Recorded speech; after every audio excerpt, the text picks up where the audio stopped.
In 2005, Michalina Lewandowska met and fell in love with Marcin Kasperzak. The couple got engaged a year later and moved from Poland to England. In 2008, Michalina got pregnant, and soon after, relationship began to crumble. She would end up giving birth to a son named Jacob.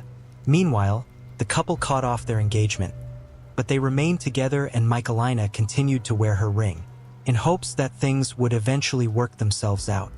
By 2011, things had only gotten worse, and it was clear that Marcin was not interested in mending their broken relationship. So, Michalina told him she was unhappy and wanted to return to Poland with their 3-year-old son. On Saturday, May 28, 2011, Marcin invited Michalina to go shopping with him and his friend, 18-year-old Patrick Boris. Although this was unusual because he never wanted to spend time with Miss Shalina, the thought of hanging out with him made her happy because she ultimately wanted to keep her family together.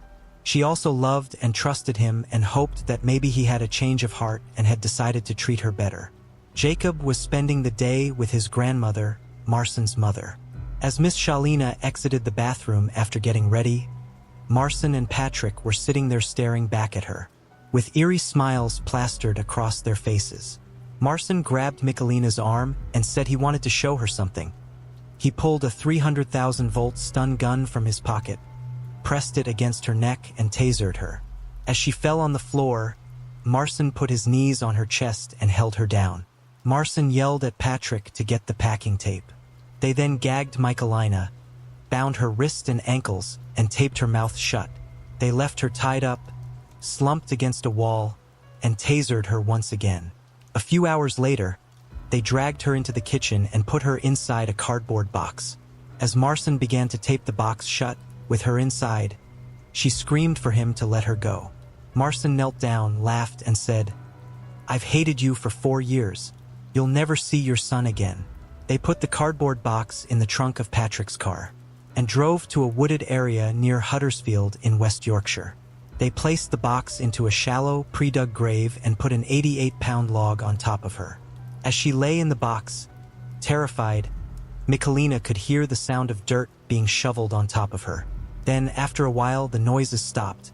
Feeling she would suffocate, Michalina began thinking of her son and started taking shallow breaths, trying to keep conscious. She used the sharp edges of her engagement ring to cut the tape off her mouth, legs, and wrist. She slashed away at the cardboard until she was able to make a hole.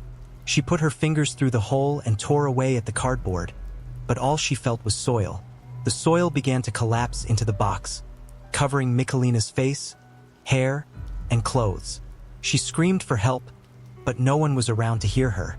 She was weak, and her entire body throbbed with pain, but she knew she had to keep fighting if she wanted to see her son again. Michalina continued to slash, kick, and tear at the box until she was able to stick an arm out, then her head, and then her entire body. After an hour inside the box, Michalina miraculously freed herself. She ran into the road and caught a motorist's attention, who phoned the police. 15 minutes later, authorities arrived and Miss Helena showed them the cardboard box in which she had been buried alive. Marcin was shocked when authorities knocked on his door and told him he was under arrest for the kidnapping and attempted murder of Miss Helena. While searching the home they shared, authorities found several chemicals and instructions for homemade explosives.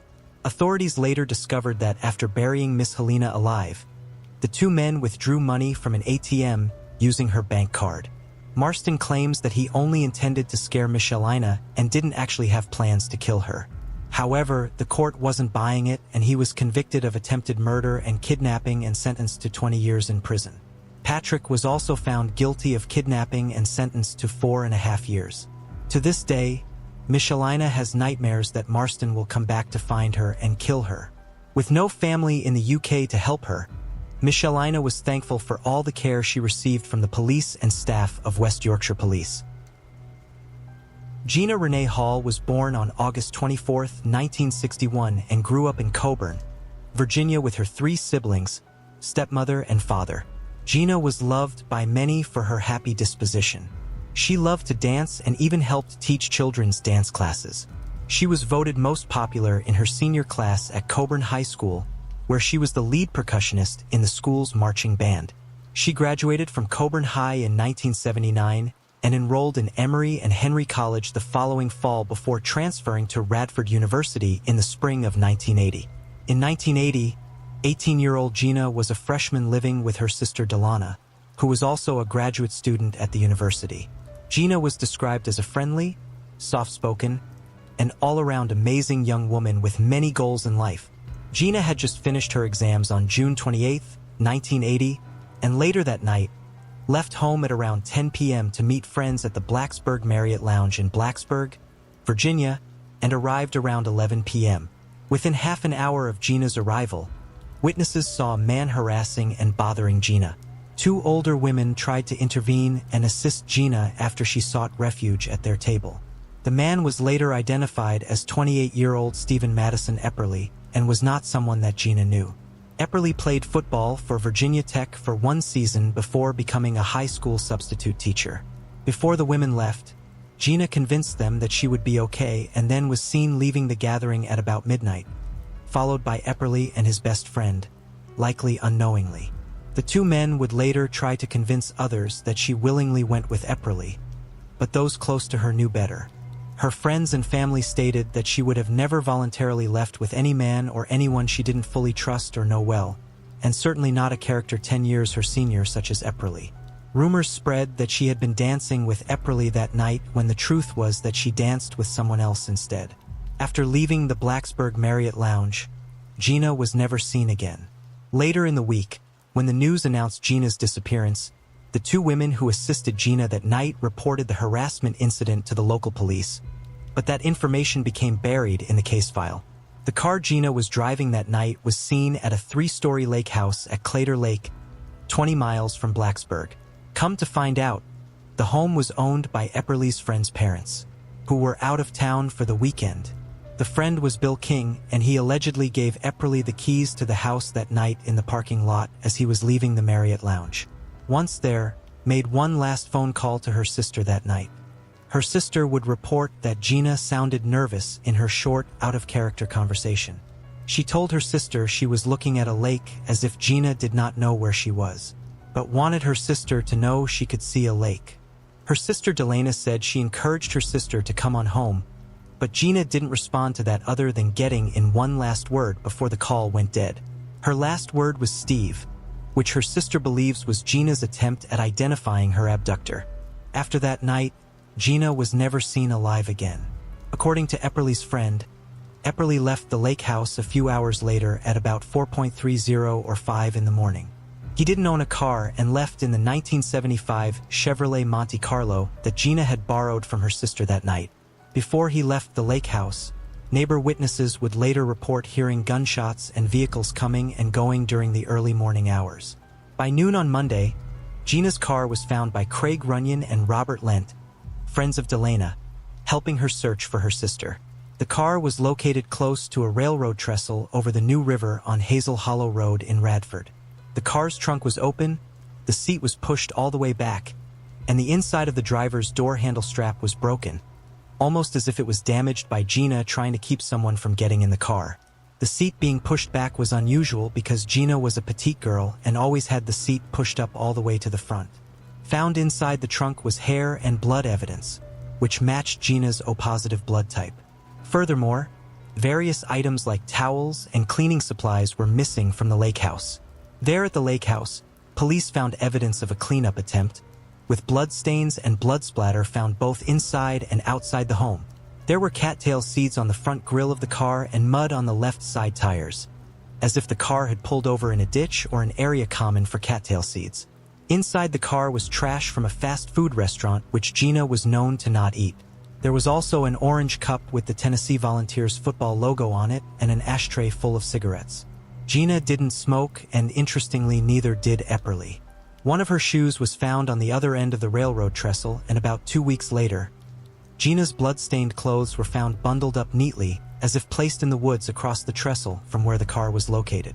Also, a blue towel from the lake house was found in the same area and had been used to clean up the blood-stained carpet. The blood found on the towel was human and was the same type as Gina's. The synthetic carpet fibers found on the towel that matched the blood-stained carpet in the lake house also matched the carpet fibers found on the trunk's carpet. Finally, Gina's clothing also had similar carpet fibers on them. When Epperly was questioned, he claimed that Gina voluntarily left the Marriott with him in her sister's car to go to his friend's lake house. He said once there, she called her sister. Epperly said that Gina refused to have sex with him, then decided to leave. So she dropped him off at his place at 4 a.m. in Radford. Epperly claimed he went to sleep after that and never saw Gina again. A murder weapon was never found, but the investigators believed that Epperly might have killed Gina after she refused to sexual advances. Rumors began to spread around town about Gina's disappearance, including talk of murder and her being buried somewhere around the Deadman Center in Radford, where construction was underway at the time. Pulaski County Commonwealth's attorney Everett Shockley was persistent in getting justice for Gina despite many of his peers, and even a judge in the area advising him not to press charges against Epperly until the body was found. It wouldn't be long before Epperly's violent past revealed that he was not the all-American boy many believed he was. In fact, in 1976, 4 years before Gina's murder, Epperly faced 2 charges of rape. A judge dismissed one for difference in opinion, and in the second he was found not guilty thanks to his high-dollar defense attorney.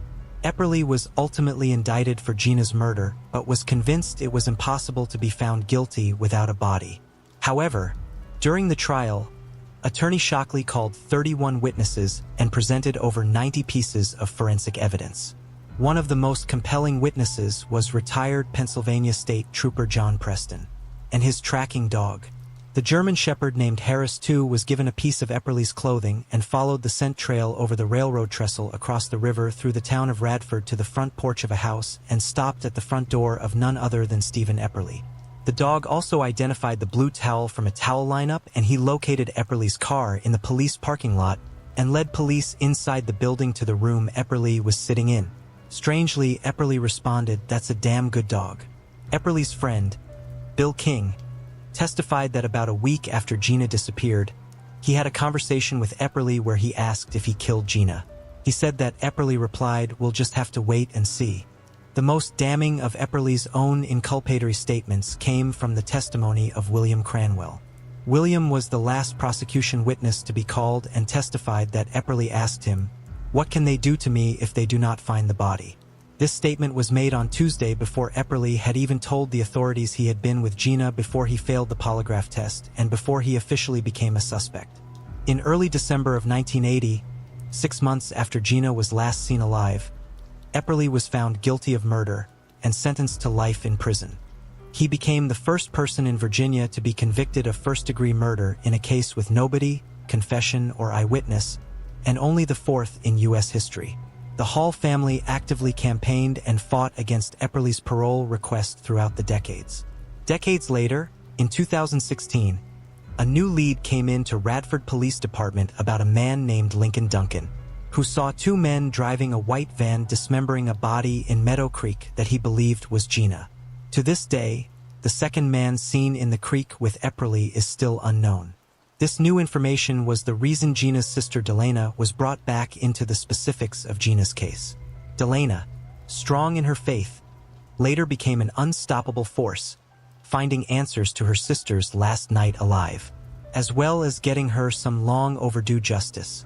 She wanted to clear up many lies surrounding her sister and the events of that night, especially those who say her sister willingly went with Epperly, which she says is most definitely not true. She has even authored 2 books on the matter. She has also been determined to find her sister's remains and has literally dug up riverbeds. In 2020, Delana was introduced to Dr. R. Padvass, a forensic anthropologist who had invented an instrument known as the quantum oscillator, which can detect human remains even if buried beneath the surface.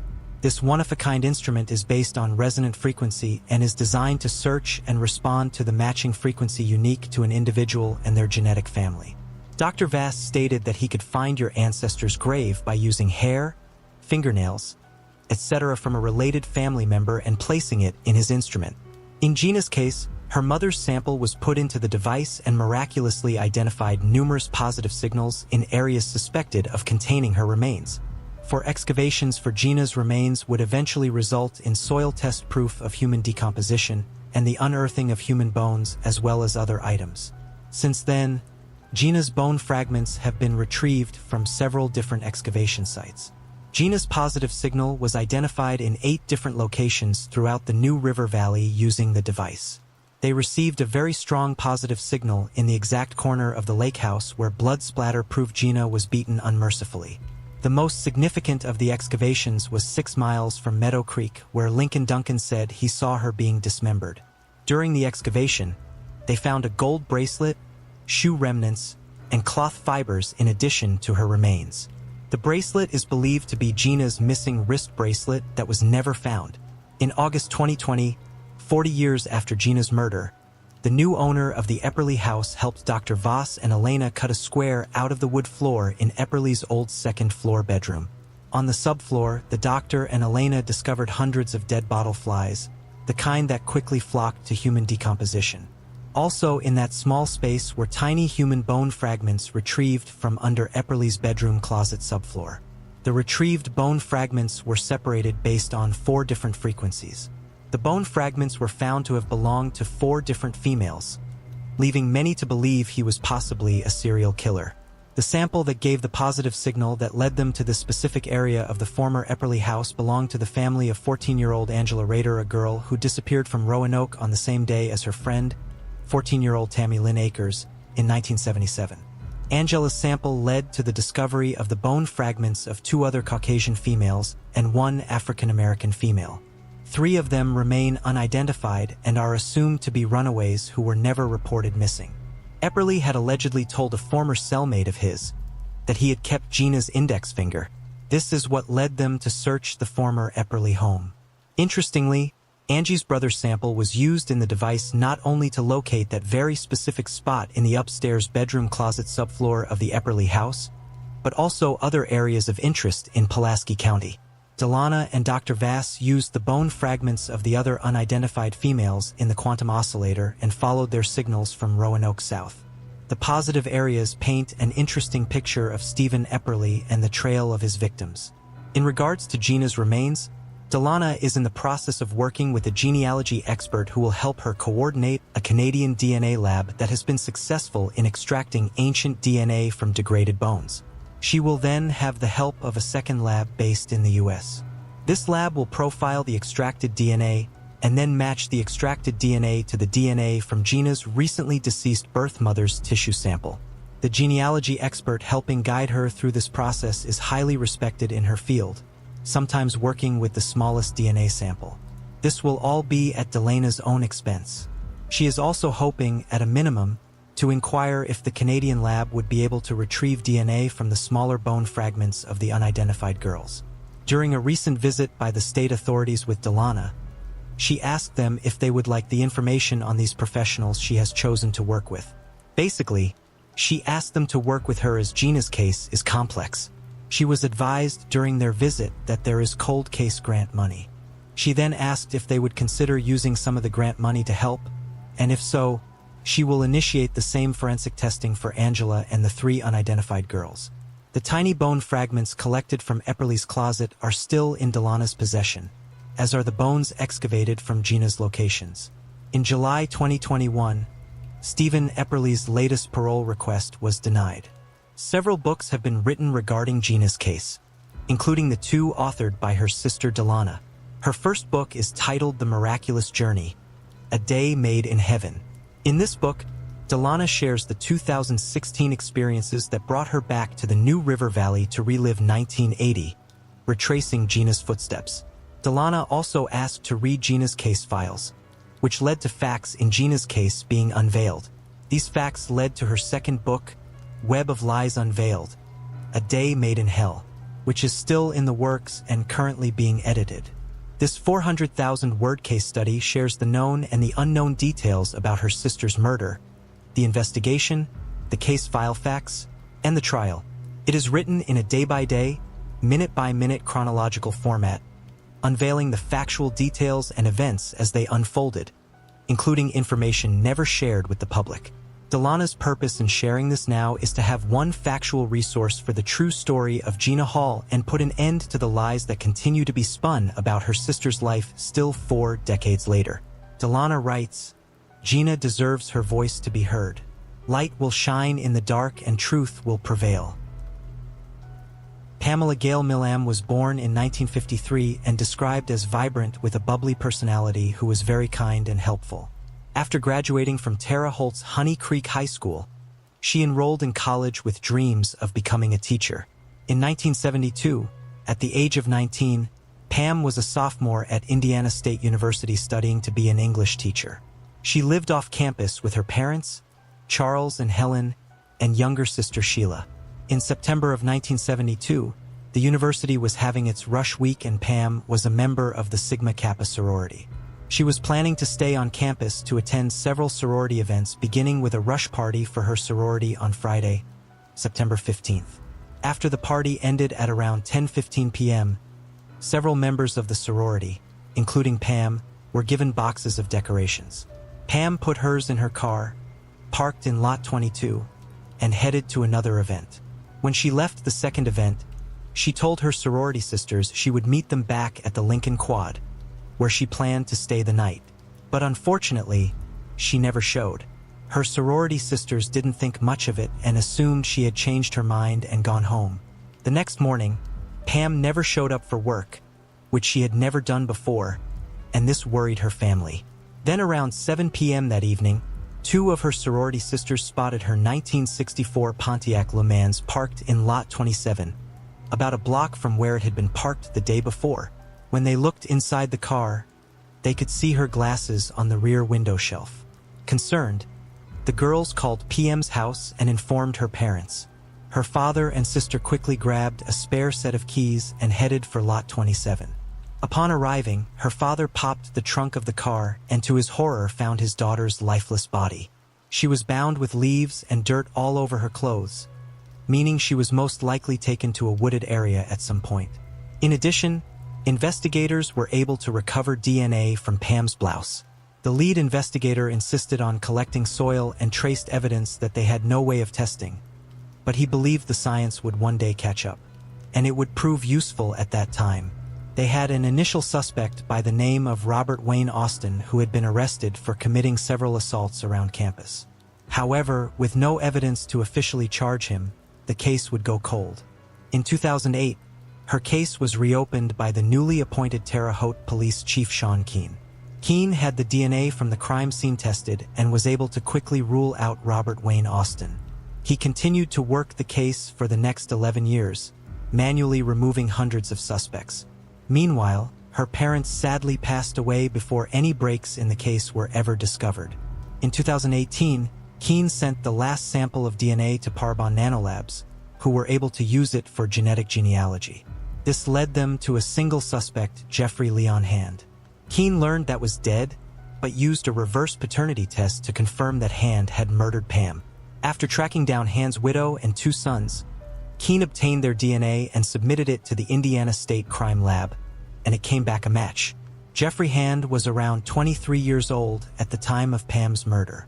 In 1972, Hand was working for a Chicago-based record company delivering records to stores throughout Illinois and Indiana and was familiar with the area on and around the Indiana State University campus. Less than a year after Pam's death, had picked up 2 newlywed hitchhikers, 24-year-old Jeffrey Thomas and his 22-year-old wife. The couple was heading back home to Evansville, Indiana after visiting some friends in Chicago.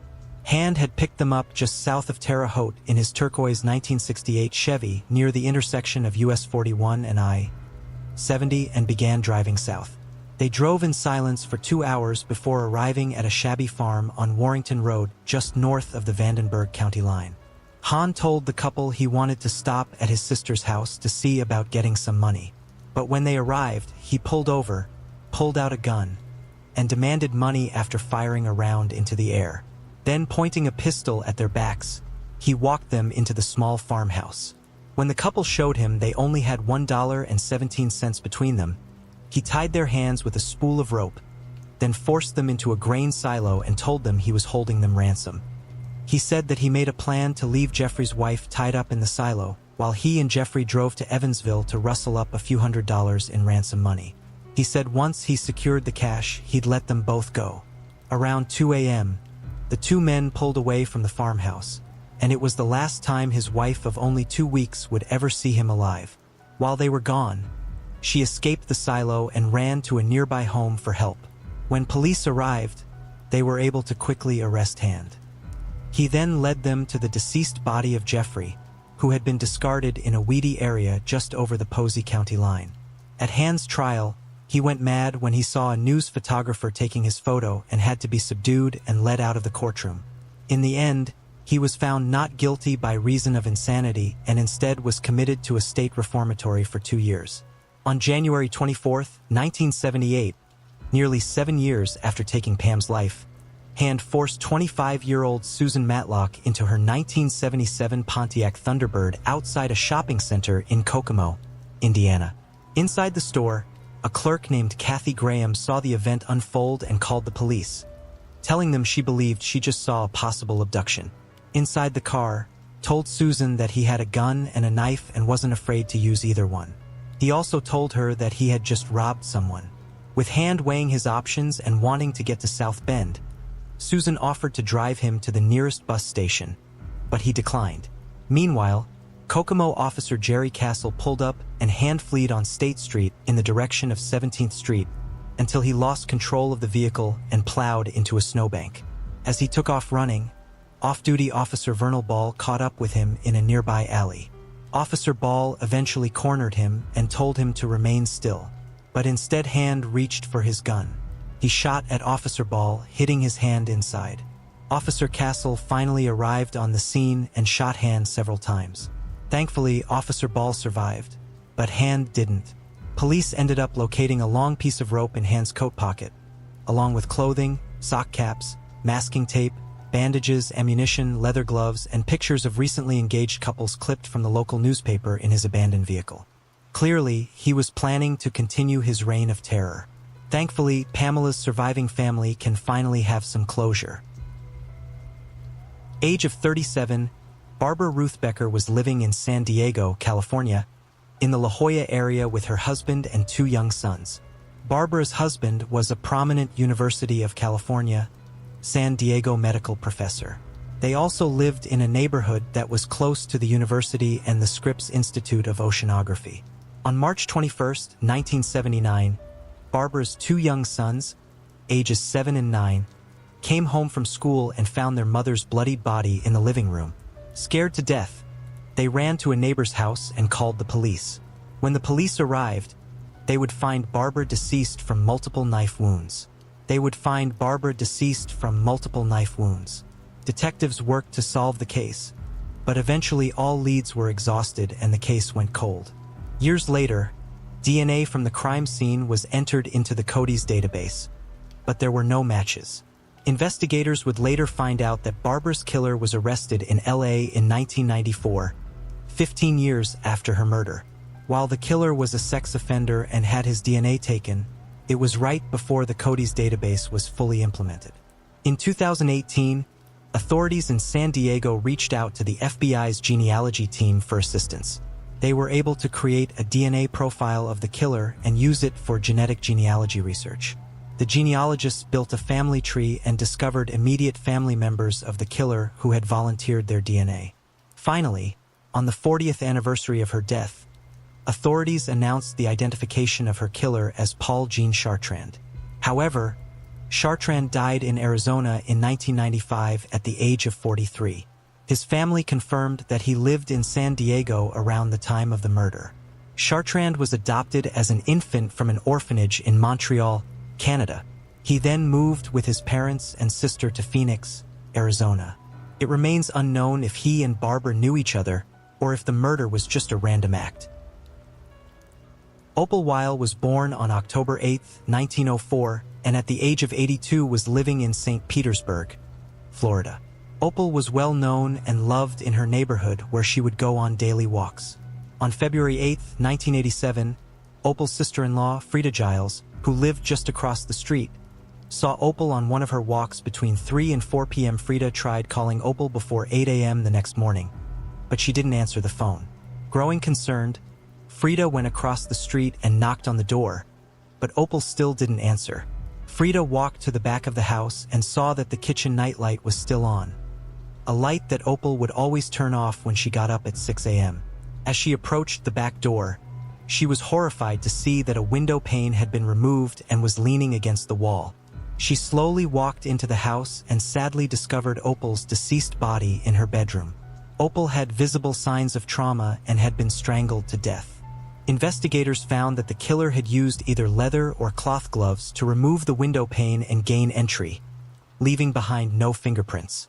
He had also cut the telephone wire and stole several pieces of jewelry. Thankfully, forensic experts collected several hairs from the crime scene, but the case would go cold until 2003, when DNA technology had improved enough to create a partial profile. However, upon entering the information into Cody's, there were no matches. Finally, in late 2020, 17 years later, DNA from the crime scene hairs underwent extensive testing by Parabon Nanolabs. A genetic genealogist was able to narrow down the suspect to one man, Michael Lapnusky, who had lived only half a mile from Opal at the time of the murder.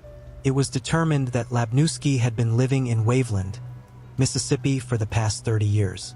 So detectives traveled there to try to obtain his DNA. Working with officers from the Waveland and Bay St. Louis police departments, a detective in July 2022 watched Lapnusky open a new soda straw and use it to stir a cup of coffee in a Marathon gas station before sucking the coffee from the end of the straw and throwing it away. It was the only straw in the trash can and was recovered and tested for DNA evidence. It was a match, but detectives wanted more, so they got the help of a Bay St. Louis police detective by the name of Ray Murphy.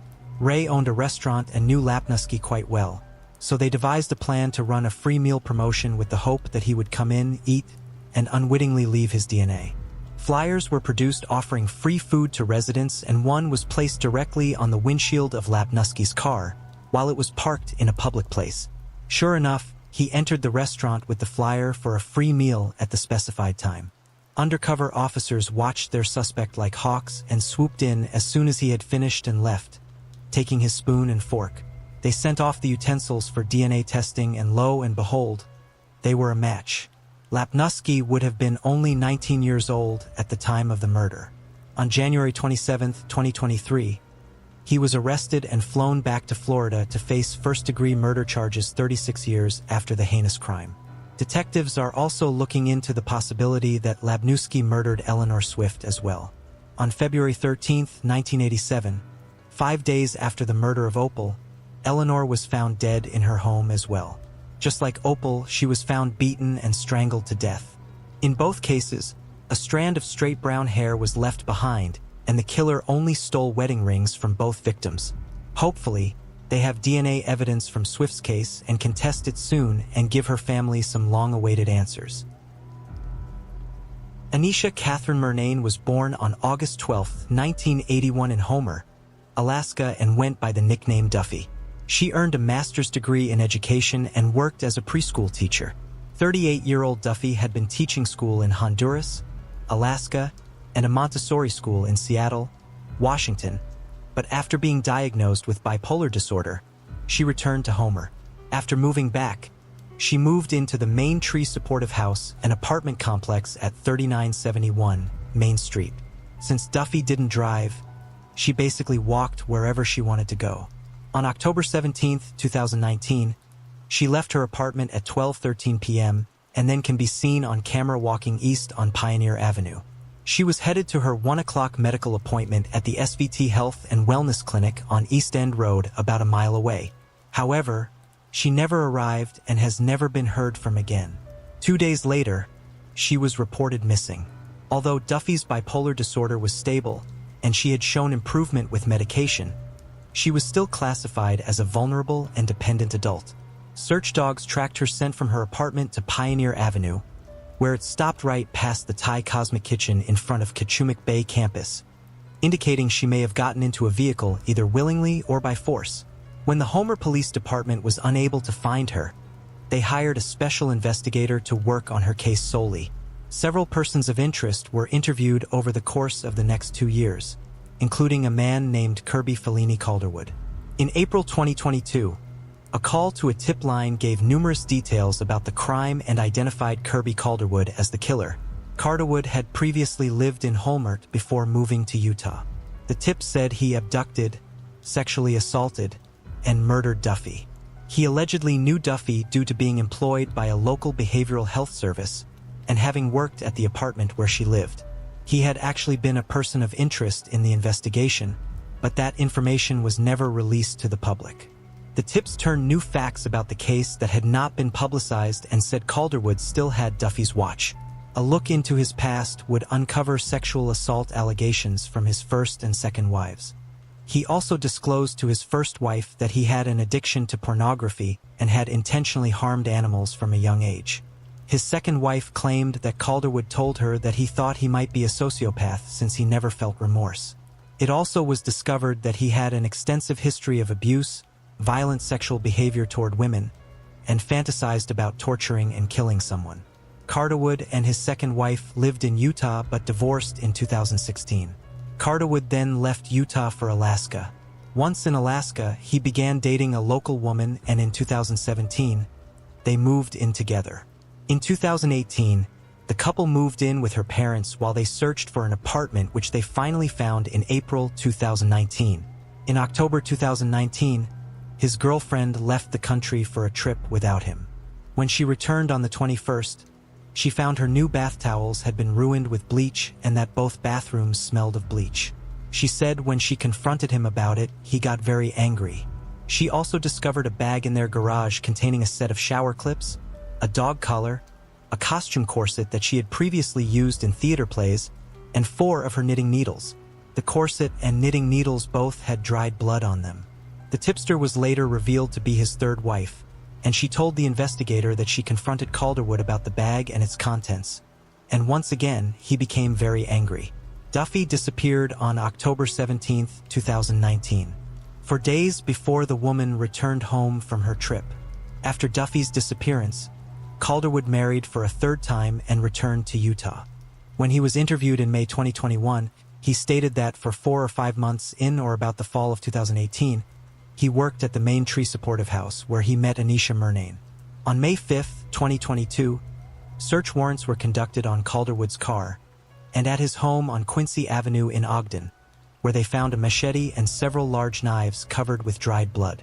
As he was leaving his home, the police performed a traffic stop and arrested him. Upon searching his home, they found Duffy's Timex watch along with her missing person flyer. His wife said Calderwood admitted that he had tortured and killed Duffy, threw her phone in a nearby lake, and disposed of her body in a dumpster. Calderwood then confessed that he had prepared a crawl space in his girlfriend's parents' house to be a torture site since the parents were out of town until December 2019. He had not specifically intended to kill her but was driving around looking for a victim when he saw her. He offered her a ride to her destination, saying he had to stop somewhere first to get a phone charger. He then took Duffy to his girlfriend's parents' home, pushed her into the crawl space, and sexually assaulted and killed her. He reportedly disposed of her body by wrapping it in thick plastic trash bags, putting it in a fish tote, and leaving it in a dumpster. It was also discovered that in 2021, he had confessed to his wife about the murder of Duffy. In May 2022, Calderwood was charged with kidnapping, first and second-degree murder, and tampering with physical evidence. In September 2022, a grand jury indicted Calderwood on multiple felony charges, including murder, kidnapping, and sexual assault, carrying a possible sentence of 99 years. Calderwood remains in Utah and is currently awaiting trial. Angel Christine Ormston was born on November 20th, 1974 to parents John and Jackie, and raised in Mentor, Ohio. At the age of 17, she attended Mentor High School and was described as a well-liked person who was fun and outgoing. She loved to drive around town in her 1981 Honda Civic, playing music and hanging out with her friends. She also worked part-time at a burger place at the Great Lakes Mall. On Friday, July 31st, 1992, told her mother she was heading to the burger joint to pick up her paycheck and run some errands. After leaving, her family would never see her again. Angel would often spend the night with friends, and when she didn't arrive home by the next morning, her family wasn't immediately concerned. Her mother, Jackie, wasn't very strict, and Angel didn't have rules when it came to checking in with her. Her dad was a long-haul truck driver, so he was often away from home, which would have added to the lack of rules. On Sunday, August 2nd, Angel's older brother drove to the Great Lakes Mall where he saw Angel's car. He went over to it, and when he looked inside, he saw Angel's purse and hairbrush lying on the seat. He called their mother, who came down and collected Angel's car. Still thinking Angel was probably with her best friend, Stacy, she called Stacy's house, but there was no answer. This was when Angel's mother began to worry and decided to report her daughter missing. When asked why she waited 2 days to report Angel missing, Jackie said she was under the impression she had to wait 48 hours. Once again, Jackie turned to Angel's best friend, Stacy. The two were inseparable, but on this particular weekend, Stacy had been baking cookies at her sister's house. So when Jackie told her she couldn't find Angel, Stacy was surprised but said she had no idea where Angel could be and hadn't seen her at all that weekend. This was horrifying news to Jackie, who had assumed that her daughter had been with Stacy all along. The police immediately launched a search and examined Angel's car. However, there were no signs of foul play or anything being stolen. Investigators then began to look into the possibility that Angel may have been abducted. Her car was dusted for fingerprints and dozens were found. However, they were all traced back to Angel's family and friends, basically making them all suspects. Her father was ruled out because he was able to provide proof that he was several states away when she disappeared. Angel's co-workers said that she never showed up to get her paycheck, but they surprised detectives when they said they might know who was involved in her disappearance. They told them about one of the male managers who liked to prey on the young female workers.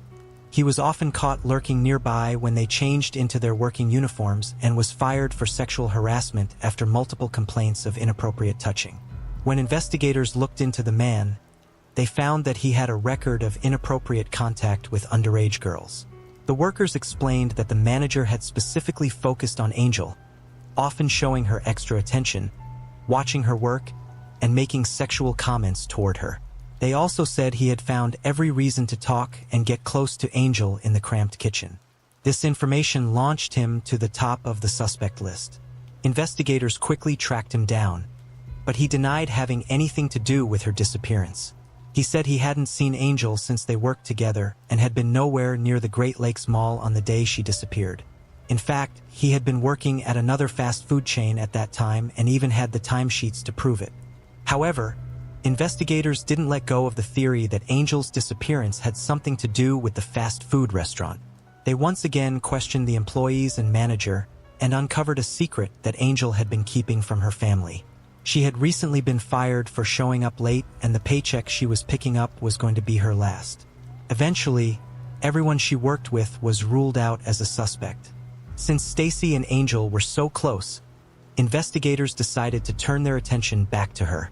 They asked her to come in for questioning, and after a 4-hour-long interview, they were left with a possible suspect, Mark Sarka. Mark was a 19-year-old boy who had just graduated with honors from Mentor High. Stacy would also provide one last piece of information that would break the case wide open. While both she and Angel had a crush on Mark, it was Angel who slept with him over the summer and was pregnant by him when she disappeared. Stacy said that Angel was going to tell Mark about the pregnancy, hoping it would convince him to be in a relationship with her. However, unbeknownst to Angel, Mark had only used her for sex and wanted nothing to do with her, especially since he was heading off to college the following semester. After learning this new information, Polisa immediately hauled Mark in for questioning. However, he denied that he and Angel were together. He said they slept together once, but he hadn't seen her since. He claimed that he had a steady girlfriend who he had been with for the past 2 years. He said that on the night Angel disappeared, he worked until 5 p.m. and then went to the mall to get a gift for his girlfriend. He then said later on he met up with friends for pizza. Investigators checked with Mark's work and confirmed he had been there. They then drove the route to the stores where Mark said he shopped for the gift and found that it was possible to make the trip in the length of time he stated. Finally, They spoke to the friends that Mark claimed he joined up with that night, and they confirmed they had met up at 9 p.m. for pizza and a movie. However, Mark couldn't produce any witnesses for his alleged shopping trip. Also, when investigators questioned employees of the stores that Mark claimed to have entered, nobody recognized him. This led investigators to doubt the shopping part of Mark's story. However, when given a lie detector test, he passed, and due to this and his cooperation, he was ruled out as a suspect. Police then went back to the theory that Angel either ran away or was abducted from her car by another perpetrator. Angel knew her mother wouldn't consent to an abortion, so they thought maybe she had run away. Weeks went by with no leads until a tip came in from a prisoner at the Lake County Detention Center. He claimed that there was a prostitute working in Cleveland, Ohio by the name of Angel that matched Angel Armstrong's description. A blonde between 17 to 20 years old with a pretty smile who was picked up walking alone on the street. That description fit Angel to a T. The inmate claimed he had seen Angel just before he was arrested, and that she was hired by a man called Pimp Daddy. Detectives contacted Cleveland detectives who confirmed they knew Pimp Daddy and that he ran his business in a 2-story building on the outskirts of town. However, after raiding the building and bringing in the girl by the name of Angel, she refused to talk. So they contacted Jackie and asked her to come to Cleveland to make the identification. Unfortunately, the girl was not Jackie's daughter, and it was another dead end. While it wasn't the Angel they were looking for, they were at least able to reunite her with her family. In the meanwhile, Angel's friends and family made flyers and had them strewn throughout the community. They also reached out to businesses, charities, and organizations to scrape together a $10,000 reward for Angel's return. Within a month, thousands of tips were pouring into the Mentor Police Department, but none of them led anywhere. Unfortunately, over time, her case grew cold, but Jackie never gave up hope. As the months passed, one person continued to stand out to investigators, the fiancé of one of Angel's friends. He barely knew Angel, but was also keen on talking to police and reporters about the case. He was known for inserting himself into the investigation and constantly spouted his theories. Police decided to take a closer look at him and theorized that he might have hit on Angel but had his advances rejected and retaliated in return, or maybe he slept with Angel and feared she would tell his fiancé. However, it would lead to another dead end after he provided a solid alibi for the night she disappeared. On December 15, 1992, a local man and his dog were hunting when the dog picked up a scent and headed toward a drainage ditch. That's when the man noticed something wrapped in a sheet with a rope tied around it. As he pulled back the fabric, he spotted what appeared to be a human hand. When investigators arrived, they found a badly decomposed body that had been lying there face down for months, around the same time Angel went missing. Dental records would sadly confirm the remains belonged to Angel Ormston. She had suffered blunt force trauma to her head and had been stabbed twice in her chest. She had been bound with green duct tape that had blue carpet fibers stuck to it. They began looking at homes of friends and family, including Mark Sotka. He had been staying at a house that his family owned around the time Angel went missing, but since that time it had been sold. However, the new family allowed detectives to conduct a search. The new owners had completely remodeled the house except for 2 rooms, including the basement. When investigators went down into the basement, they noticed blue carpet squares on the stouts. So they collected the fibers to compare against the ones found on the duct tape. They also found a section of clothesline in the laundry room cut out, similar to the clothesline that Angel had been bound with. A crime lab tested the items recovered and they matched the items found at the crime scene. Investigators also found spots of blood on the carpets, stairs, and walls along with a bloody thumbprint. Mark Sotka was then arrested for her murder 5 months after she disappeared. However, Mark remained confident that investigators did not have enough evidence to charge him in the case. Meanwhile, they began examining his car and found traces of blood in the trunk that he had tried to clean. They also found a roll of green duct tape. When confronted with the new evidence, he finally admitted that he did something stupid and confessed to Angel's murder. He said he took Angel to his house intending to have sex with her, but when she told him she was pregnant and he was the father, he lost his temper. He insisted Angel have an abortion, but she refused. He punched her several times and she fell down. He ran up the stairs and got a knife out of the garage, came back down, and stabbed her twice in the chest. He was asked if she was alive or dead before he stabbed her, and he replied she was alive because he could see her breathing. Mark then bound her body and dumped her. Afterward, he cleaned up before meeting his friends for pizza and a movie that night. Mark had sat around eating pepperoni pizza and laughing with his friends. All the while, Angel's body was lying in a shallow grave. He then led investigators to a roadside where he threw Angel's car keys and a remote site where he threw the knife. However, the knife was never recovered. In February 1993, pleaded guilty to avoid the death penalty and was sentenced to life in prison. Investigators believe he passed the polygraph due to his lack of remorse. In 2013, her loved ones began the long fight to keep Mark from being paroled. In June 2013, he had his first hearing before the Ohio Parole Board. Angel's family and friends fought to ensure he was not released from Grafton Correctional Institution, and his parole was denied. However, this month, July 2023, after serving 30 years, he will be eligible for parole again. Her loved ones are asking the community to sign the petition on change.org.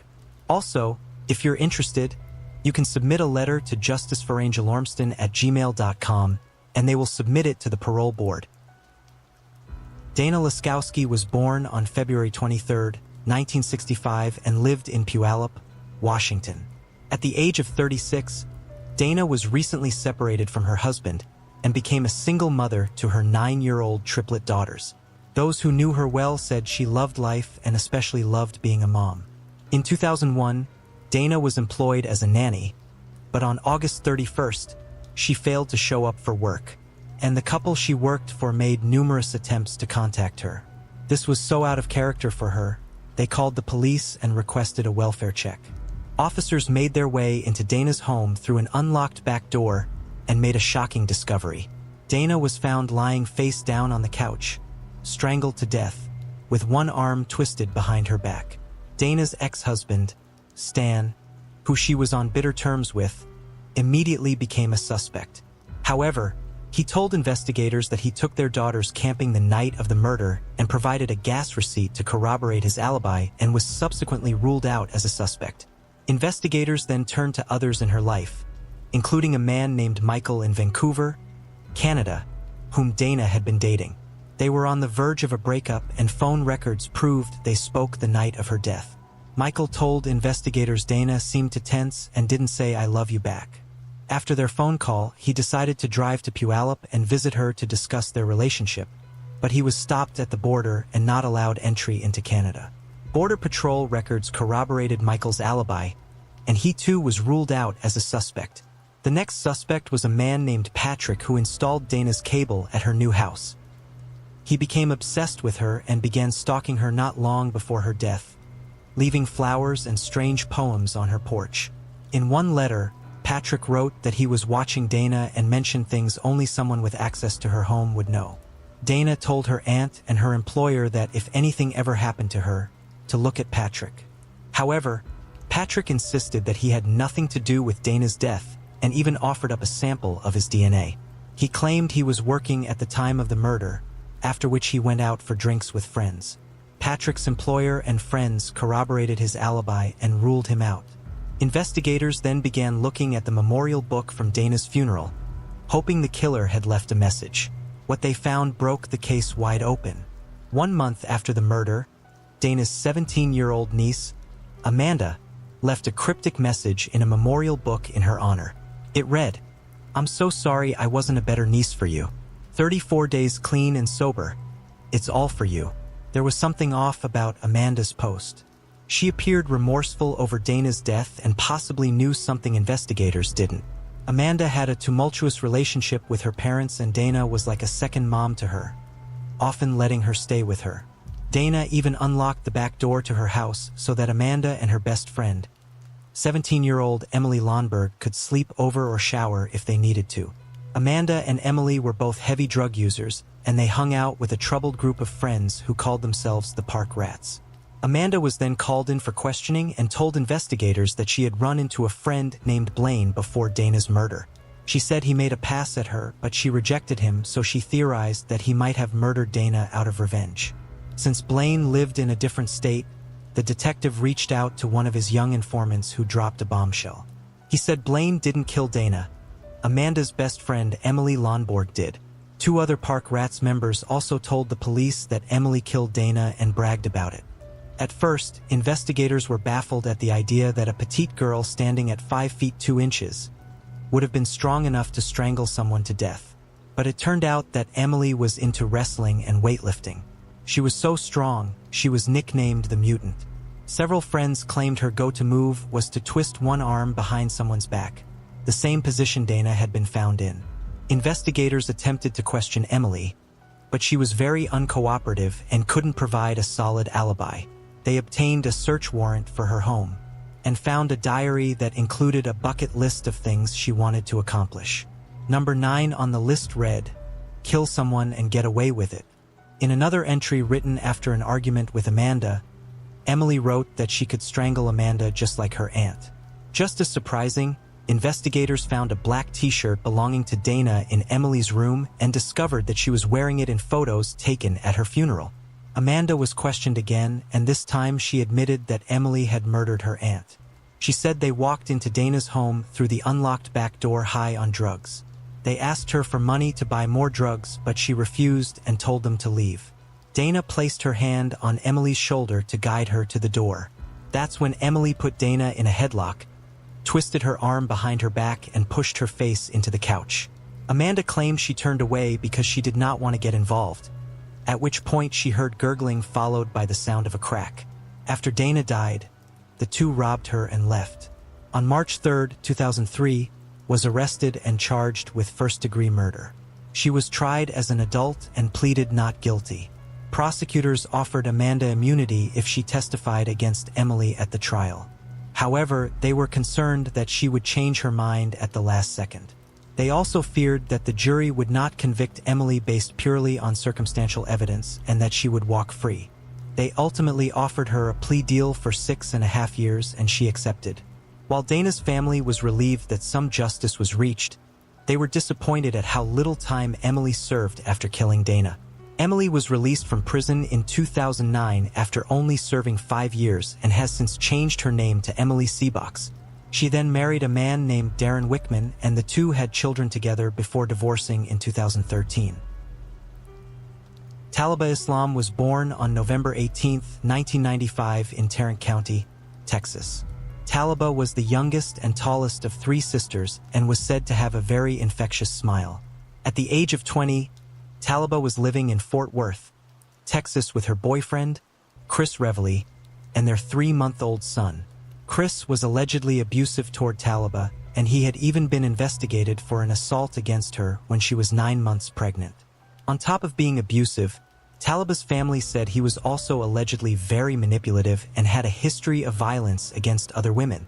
On January 16, 2006, Talaba allegedly brought their infant son to visit Reveley, his mother's home, at 1916 Bay Oaks Court in Fort Worth. After that, she was never seen again. A couple of days later, he told her family that after an argument, she left their infant with him, got into an SUV with someone he didn't know, and never returned. He then gave their son to Talaba's family, stating that he couldn't care for him. 5 days after her disappearance, he reported her missing. 10 years later, on October 10, 2016, Tiffany Johnson had just broken up with Reveley and was making him gather his belongings from her apartment. Inside the apartment was Tiffany's twin brother Asher, along with 2 other people. 25-year-old Tiffany was last seen arguing with Reveley outside of her apartment building. After that, she was never seen again. When Reveley re-entered her apartment, Asher asked him where his sister was, and he replied that she jumped into another car and drove off. Asher, suspecting something was wrong, went downstairs to check on her and noticed Reveley's car backed up to the apartment with the trunk open. Upon noticing Asher, he sped off. When authorities arrived, they found Tiffany's phone, car keys, and one of her socks in the parking lot. They also searched Ravel's mother's home and found the tank top that Tiffany was wearing the night she vanished. Ravel was then arrested and charged with kidnapping, and in August 2019, he was convicted and sentenced to life in prison. At his sentencing hearing, Ravel's sister took the stand and testified that she was sitting in her bedroom at her parents' house while Chris, Talaba, and their baby were in his bedroom nearby. They were arguing in his room when his sister heard Talaba yell, "Broke my jaw." After that, she was never heard from again. On March 2, 2023, 17 years after her disappearance, Talaba's remains were found near railroad tracks in the 900 block of South Hughes Avenue in Fort Worth. Unfortunately, they were unable to determine her cause and manner of death. At this time, the police haven't identified Reveal as a suspect and said there's no hard evidence to link him to her case. As of July 2023, Tiffany's body has never been found. Virginia Jenny Hannon was born on August 12, 1924 in Boston, Massachusetts. At the age of 59, Jenny was a widow living alone at 57 West Street in Pembroke, Massachusetts, and worked as a cook in the cafeteria of Bryanttville Elementary School. She was described as a good person who was great with the kids. While she didn't have any children of her own, she still loved the little ones she fed each day. Those who knew her said she loved tending to stray animals and baking treats for the children in the neighborhood. She also loved bingo and was known to put ice in her beer. They said she was just an overly fun person to be around. Jeannie also took care of her father-in-law, who lived 2 doors down from her own home. On Saturday, February 11, 1984, Jeannie rode 4 miles southwest to the nearby town of Hanson to attend evening mass with her friend Dolly Harmouth. After church, the 2 women drove 7 miles south to Halifax, where they had dinner at BR's restaurant. Afterward, Dolly dropped Jeannie off at her home around 7:30 p.m., and this was the last time she was ever seen alive. On Monday, February 13th, her father-in-law's housekeeper stopped by Jeannie's house to get a key to her father-in-law's home. Instead, she found Jeannie beaten, stabbed, and strangled to death with a sheet pulled over her. Unfortunately, with little to no leads, the murder would go unsolved for the next 40 years. In May 2018, prosecutors began working with forensic experts at the Massachusetts State Police Crime Lab to test evidence for DNA. In January 2019, investigators reanalyzed the evidence and discovered all of the DNA evidence from the crime scene belonged to one unknown man, but they were unable to identify the suspect. Prosecutors reached out to 2 companies, Identifinders International and Parbon Nanolabs, to conduct genetic genealogy testing. While Identifinders was able to provide 2 possible last names for the suspect, investigators didn't actually have a suspect. Finally, in 2020, detectives would get a break from an unlikely source. A person came forward and said that a year ago, his friend Jesse Alward confessed to murdering a woman in Pembroke when he was 22 years old. Alward died on February 3, 2020, at the age of 58, and his friend called the authorities with the information the very next day. After receiving the tip, police obtained a warrant for the blood of Alward, whose body was still at Brockton Hospital to be tested against the DNA they had. Those results proved that Al Ward, who was never on the investigators, was definitely Ginny's killer. Al Ward's obituary said he was known for having a unique personality and at some point owned his own paving and seal coating business. It also said he was creative with building, generous to homeless people, intelligent and independent, and enjoyed working on patent development. Unfortunately, Al Ward never provided a motive in the case. One theory is he learned about Jeannie's inheritance and entered her home looking for money and murdered her in the process. Supposedly, it was widely known around town about Jeannie's recent inheritance. However, there is no evidence to support this theory. Alexander Gerald Skill and his twin brother were born in 1995. When they were younger, they became child models for the Asda supermarket chain. During the summer of 2012, 16-year-old Alex unfortunately met and fell in love with Jordan Worth. He saw her as a kind, self-assured, and adorable person. She aspired to become a teacher and appeared to treat everyone kindly. Jordan went on to graduate from the University of Hertfordshire and had even raised money to help children in Africa. Once the relationship was in full motion, Alex's mother, Jed, noticed that Jordan's behavior changed from charming to disturbing. She appeared to play mind games with Alex and would even control how he dressed. She would also complain about how his hair was styled. At first, Alex didn't seem to mind and was only eager to please her and win her approval.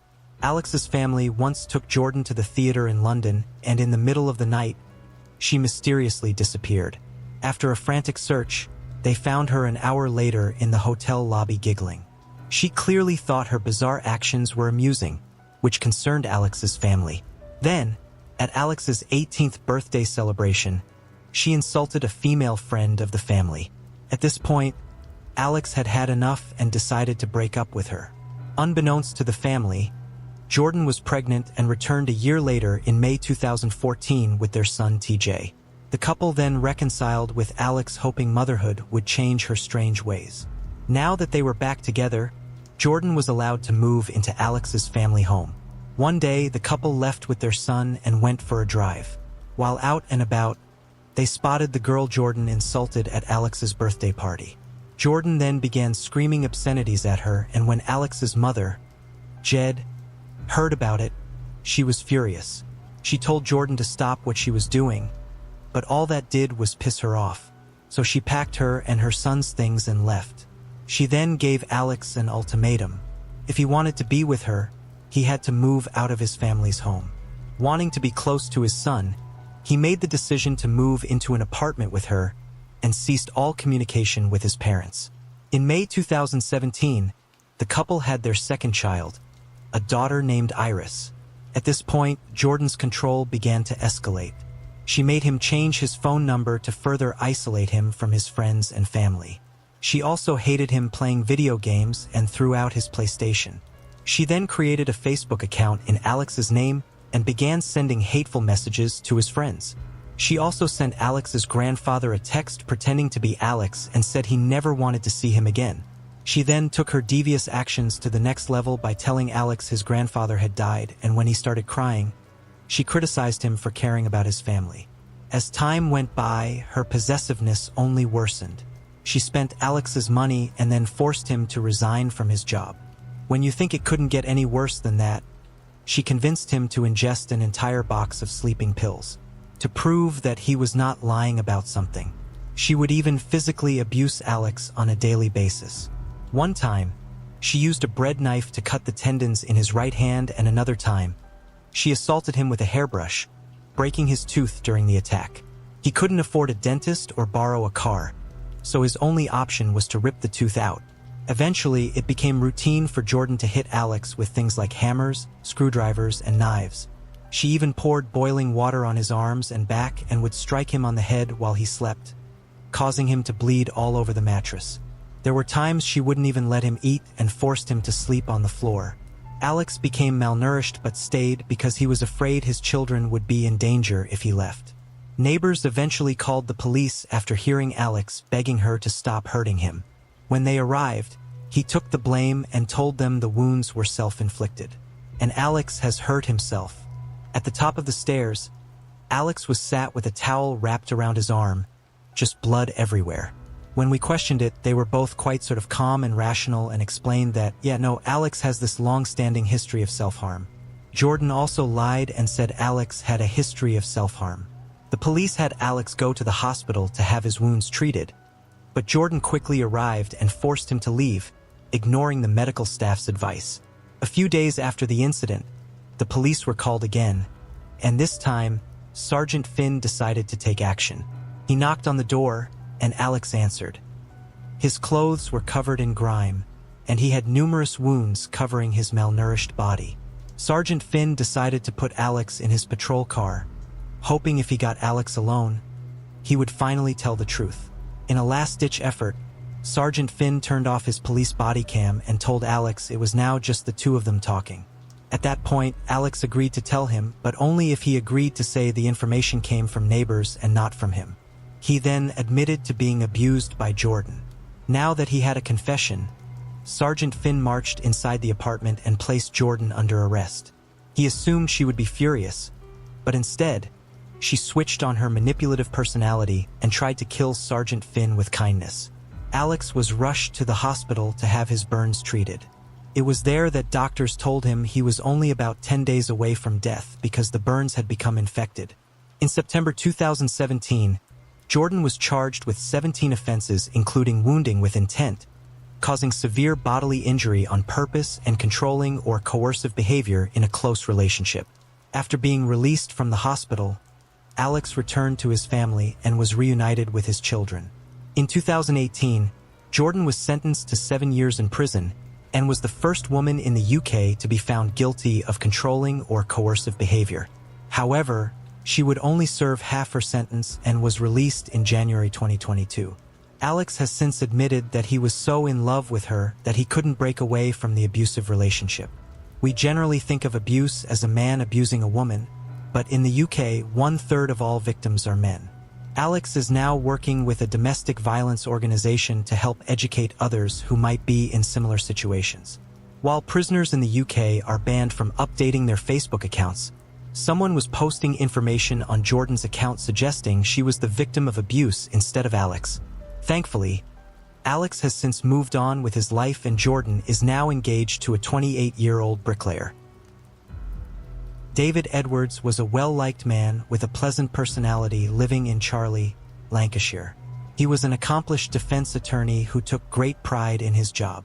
David eventually fell in love with his best friend, Debbie, and soon after, she became pregnant. He was very excited about fatherhood and attended every one of her appointments. After his daughter was born, he was immediately attached to her and would always rush home from work to be with her. For the first couple of years, David and Debbie were inseparable, but by year 5, their relationship began to deteriorate and they mutually agreed to part ways. 7 months later, 50-year-old David met 41-year-old Sharon Manser. David knew Sharon from years earlier when he defended her ex in court for charges of assault against her. However, he was able to convince the court that she lied about being a victim of domestic violence and helped her former boyfriend avoid jail time. One night after the breakup with Debbie, David was browsing through Facebook and came across Sharon's profile and decided to send her a friend request. Their relationship moved quickly and in 2014, she moved into his house. This is when the real nightmare began. One day, David went to pick up his daughter from Debbie and noticed he was drunk and in excruciating pain. She asked him what was wrong and he said he had fractured his collarbone after falling down the stairs. But Debbie was immediately skeptical of the story. When Debbie first met Sharon, David and she had shown up drunk and attempted to get his daughter. However, Debbie refused and requested David come back when he was sober. This pissed off Sharon, who returned later, trying to beat and kick Debbie's door down, demanding to talk about the situation. David was known for being upbeat and generally in the mood to talk. However, over time, his demeanor began to change. One day, he went to pick up his daughter, and Debbie noticed he had a black eye and was covered in bruises and scratches. He then lied to her and told her the injuries were from accidents that occurred around the home. On June 21, 2015, David planned to spend Father's Day with his daughter but canceled at the last minute.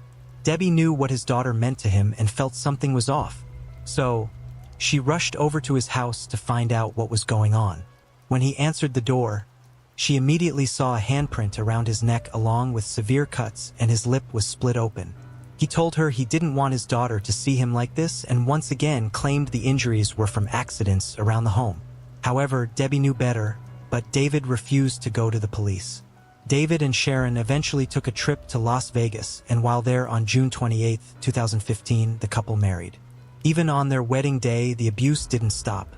The couple had gotten into an argument which ended with Sharon throwing a phone at David, injuring his eye. While Sharon tried to conceal his injury for wedding photos, you could still see it. At this point, she forced David to stop communicating with Debbie about their daughter, requiring her to go through Sharon.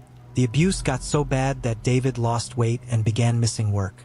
When he was at work, Sharon would randomly show up to make sure he was there and would even yell at his coworkers when she couldn't see him.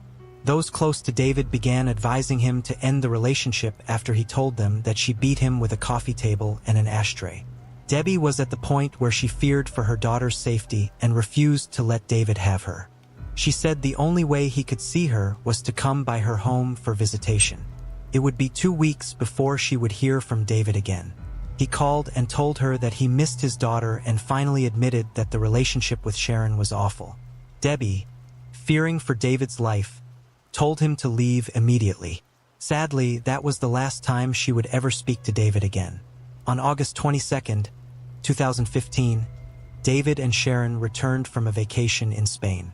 Before their vacation, David had learned that he was about to be laid off from his law firm, which caused even more turmoil in their relationship. David's daughter, now 19 years old, had found her father in the bathroom, bleeding from his chest and leg. She confronted Sharon, who said she didn't mean to hurt him. The couple then went out to a local pub that evening, where witnesses also saw the injuries to David's chest and head still bleeding, and said Sharon didn't act concerned at all. After leaving the pub, a police officer found the couple in the middle of the street arguing. His body cam would catch Sharon's shout, "I'm gonna effing kill ya. I swear, David, when I wake up tomorrow, I don't know what mood I'm going to be in." For hours later, David's daughter sadly found him in bed, stabbed to death, and immediately called the police. After discovering the long history of domestic abuse, Sharon was arrested and charged with his murder. She then tried to claim that he had walked into the knife she was holding, but the police weren't buying her story. During the autopsy, David was found with 60 exterior wounds, including cuts on his thigh, knee, finger, and head. In the end, Sharon was found guilty of a first-degree murder and received a life sentence with a mandatory minimum of 20 years in prison. In 2018, 16-year-old Ayanna Sawyer lived in Florida and was a student at Terry Parker High School. Unfortunately, for the past year, she had been in a sexual relationship with her uncle, Jonathan Quiles. While their relationship was very inappropriate, it's of note that the two were not blood-related. However, Ayanna ended up pregnant in early 2018. Once she became pregnant, Jonathan began to fear that his family would find out. Plus, Jonathan's wife, Ayanna's aunt, was also pregnant. Not wanting anyone to find out, he came up with a plan to get rid of Ayanna. So, on December 19, 2018, he lured Ayanna to the Ace Pick-a-Part where he worked, and he told her they were going to run away together. However, he had no intentions of running away. While Ayanna was sitting in a car in the back of the property, Jonathan attempted to strangle her, but it didn't work, so he pulled out a gun and shot her to death. He then used a carpet to conceal the body and put it in a dumpster. Later that day, the contents of the dumpster were emptied at the Otis Road landfill. Once investigators discovered where Ayanna's body was, they began sifting through more than 5,000 tons of trash. Sadly, after 16 days, her body was never recovered, but they did find some of her personal belongings. The murder was only discovered after some of his actions that day were caught on surveillance camera. The footage shows him leaving around 11 a.m. in the red minivan she was murdered in. He can then be seen returning an hour and a half later. Weeks after she was reported missing, Jonathan's brother, Joseph Quiles, alerted law enforcement that Jonathan confessed to killing and dumping Ayanna's body. After being arrested, he confessed once again to 2 jail inmates, and one of those conversations was even captured on an audio recording. Sadly, during the trial, it was revealed that Jonathan had even sexually assaulted Ayanna's sister. His now ex-wife, Naomi Mobley, remembers the day Ayanna was murdered. She remembered that particular day because she was pregnant and up and down all night but noticed Jonathan sleeping like a baby. She was also shocked when she found out about their relationship and originally didn't believe it. In the end, Jonathan was found guilty of first-degree murder of Ayanna and her unborn child and sexual assault. On October 3, 2023, Jonathan was sentenced to life in prison. Sing Pong, who went by Jim, was a rich Taiwanese businessman who founded Ranger Electronic Communications, which marketed CB radios to police forces worldwide. His fortune was estimated to be worth $200 million in the 90s. He lived with his wife, Lee Young Pong, who went by Lisa, and their 2 teenage children in Rancho Santa Margarita, Orange County, California. After marrying, Lisa quit her career to help out her husband. In 1992, 49-year-old Jim met 24-year-old Ran Bangji, who went by Jennifer during a work trip to China. Jennifer was working as a manager in the public relations department at a hotel Jim was staying at. The affair with Jennifer quickly took off and Jim took her back to the United States with him.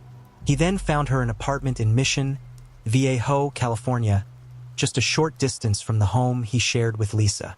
Jim then began providing her $5,000 a month to fund a new business that would be associated with his.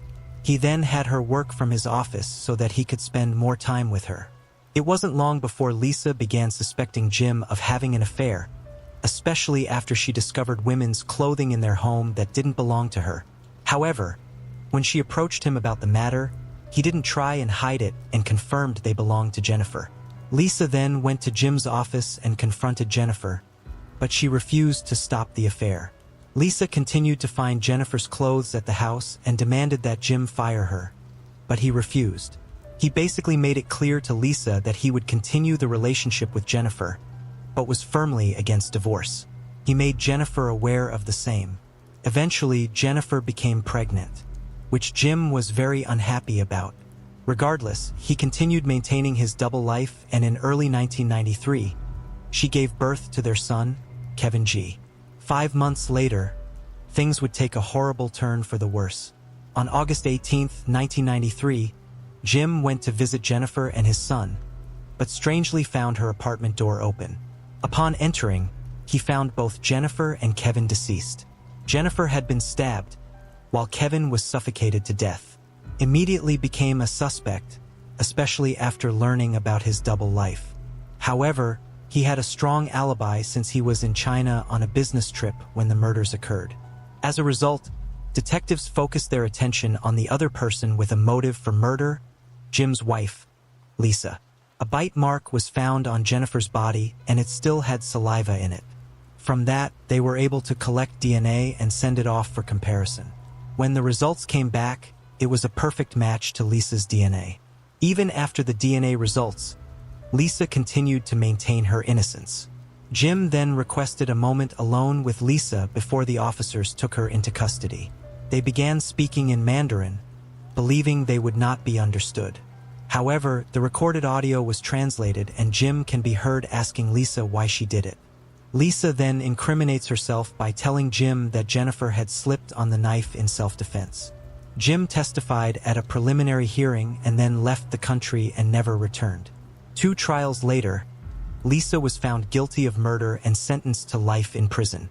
If you've never heard of this case, that's likely because her trial was going on at the same time as the O.J. Simpson trial.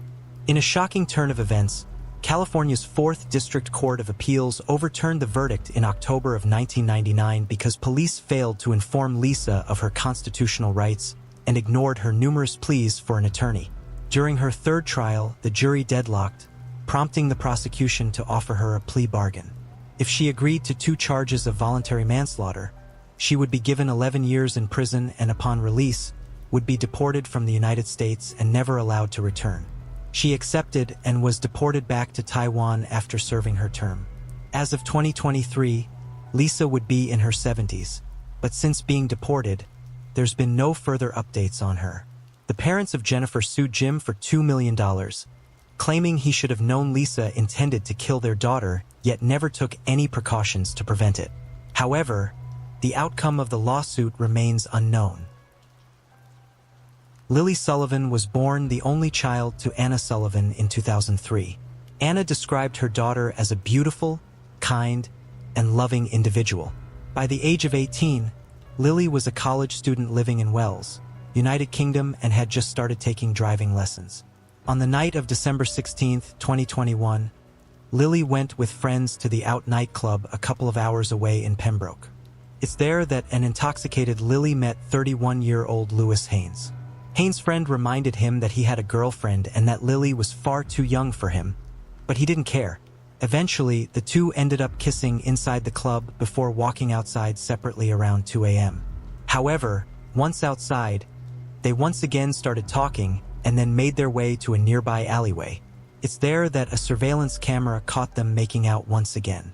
Haynes then tried to initiate sex, but Lily turned him down, making him very angry. Afterward, at 2:47 a.m., she called her mother to confirm she was still picking her up. They had already planned to meet at the Green Garage, but during their conversation, the call suddenly dropped. Anna then began trying to call Lily back, but after trying 30 times, she never answered and all the calls went to voicemail. At 3 a.m., a person living in the area heard someone screaming. Sadly, would never talk to her daughter again.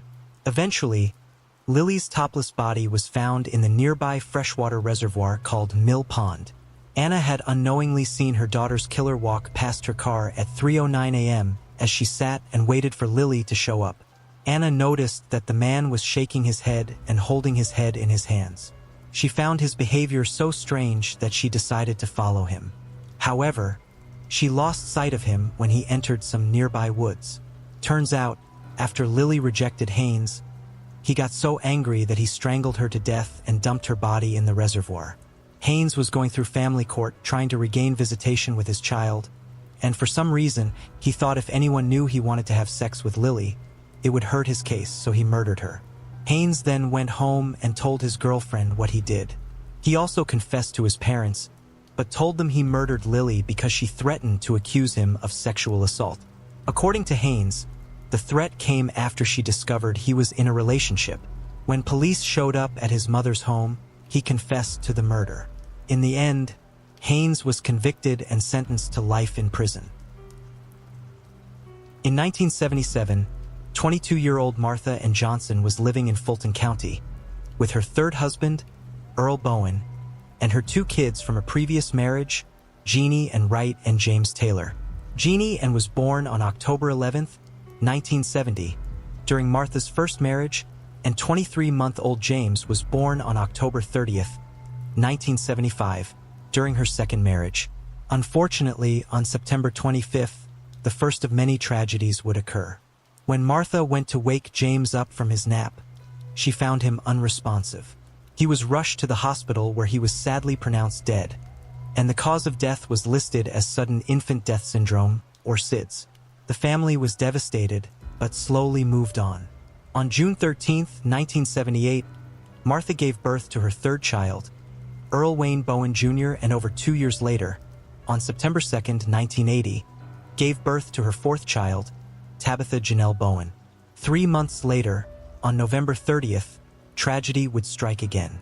Tabitha, just like James, was found unresponsive when Martha went to wake her up from a nap.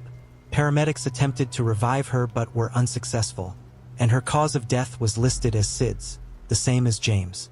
Once again, everyone was devastated, but for investigators, they chalked it up to bad luck. However, Earl Sr. was becoming suspicious, and doctors felt that 2 children dying from SIDS in the same family were improbable.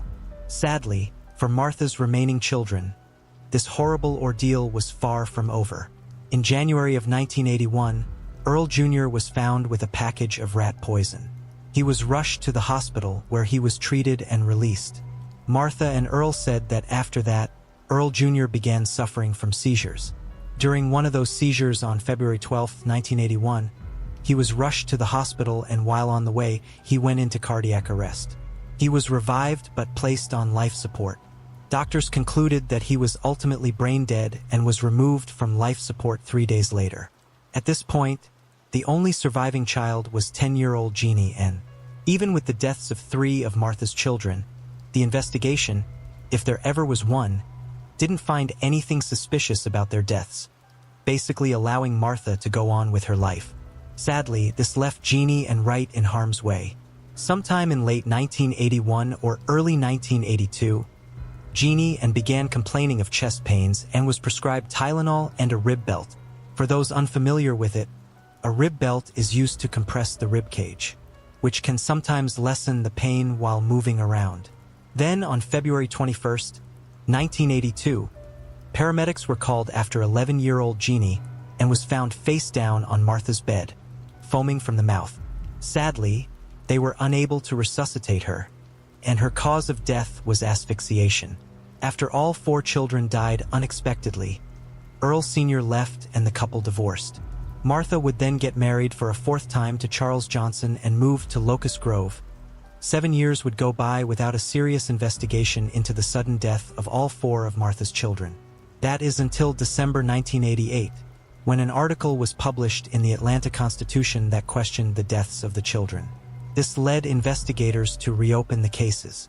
Once they began looking into the suspicious deaths, they realized that 7 to 10 days before each one, Martha and Earl Sr. had gotten into nasty arguments, causing him to leave their home.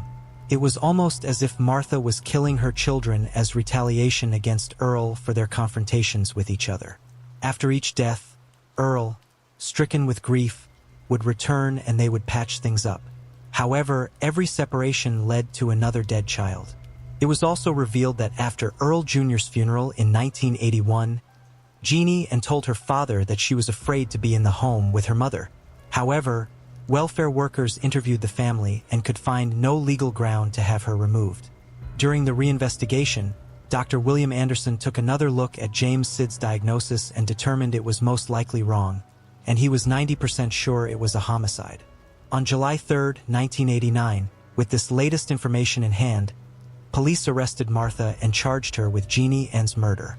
She then confessed to killing Jeannie Ann and James. She said that she rolled her 250-pound body on the children as they slept, basically suffocating them to death. She even admitted that her actions were to punish Earl Sr. However, she denied being responsible for the deaths of Tabitha and Earl Jr., her two youngest children. Almost a year later, before the start of her April 1990 trial, she tried to recant her confession, but the judge refused to omit the taped confession and the jury was allowed to see it. On May 5, 1990, Martha was convicted for the murder of Jenny and sentenced to life in prison. So why did it take so many years to prosecute Martha? Investigators blamed it on her change of address and the different jurisdictions between Clayton County and Fulton County. However, there was also the problem with doctors misdiagnosing the cause of death of her first three children. It wasn't until Jenny Ann's murder that prosecution was even considered, but the Clayton County DA at the time never followed up. Even Earl Sr. had become suspicious of the deaths, but couldn't persuade authorities to do something. Doctors and investigators believe there are other cases out there where children were murdered, but their deaths were ruled as SIDS, even though Martha was sentenced to life in prison. According to inmate records, she was released on March 23, 2020, after being denied parole 5 times.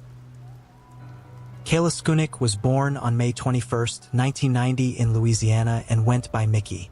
She was described as a truly good and special kid who was beautiful inside and out.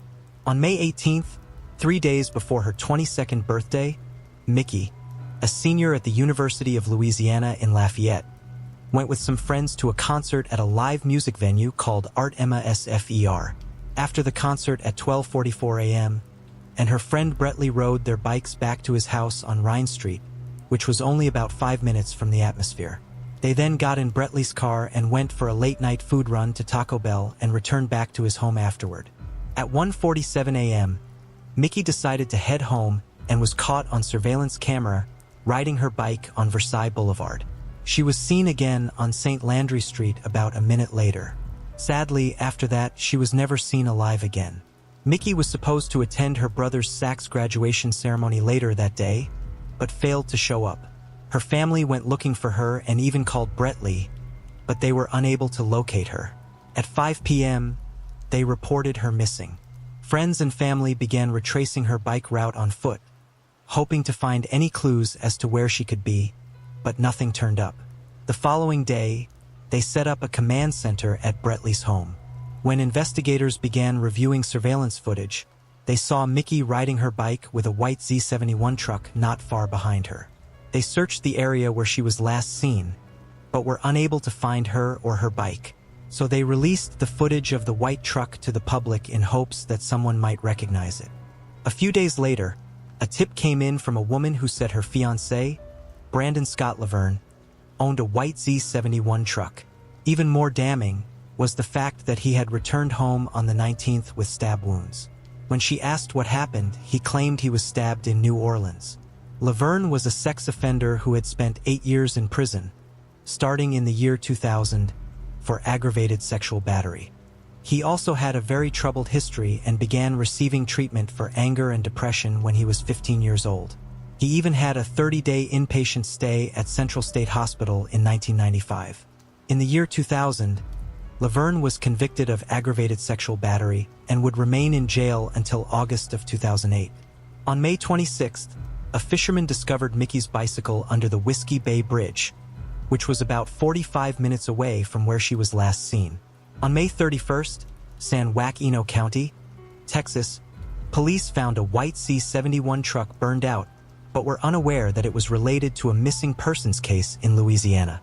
On June 14, 2012, Lafayette police finally received the information about the burned-out truck and were able to trace it back to Laverne. In the meanwhile, Laverne had been trying to acquire a new truck after reporting his truck stolen. A woman had called the police and told them that Laverne tried to buy a truck from her, saying his had been stolen. They would soon learn that Laverne had checked himself into a hospital in New Orleans on May 19th with stab wounds. He said a man with a gold tooth wearing a black hat and a New Orleans Saints jersey with the number 24 on it had stabbed him. I'm sure they were immediately suspicious of this story because it would have been extremely rare to see someone walking around with a Saints jersey bearing the number 24.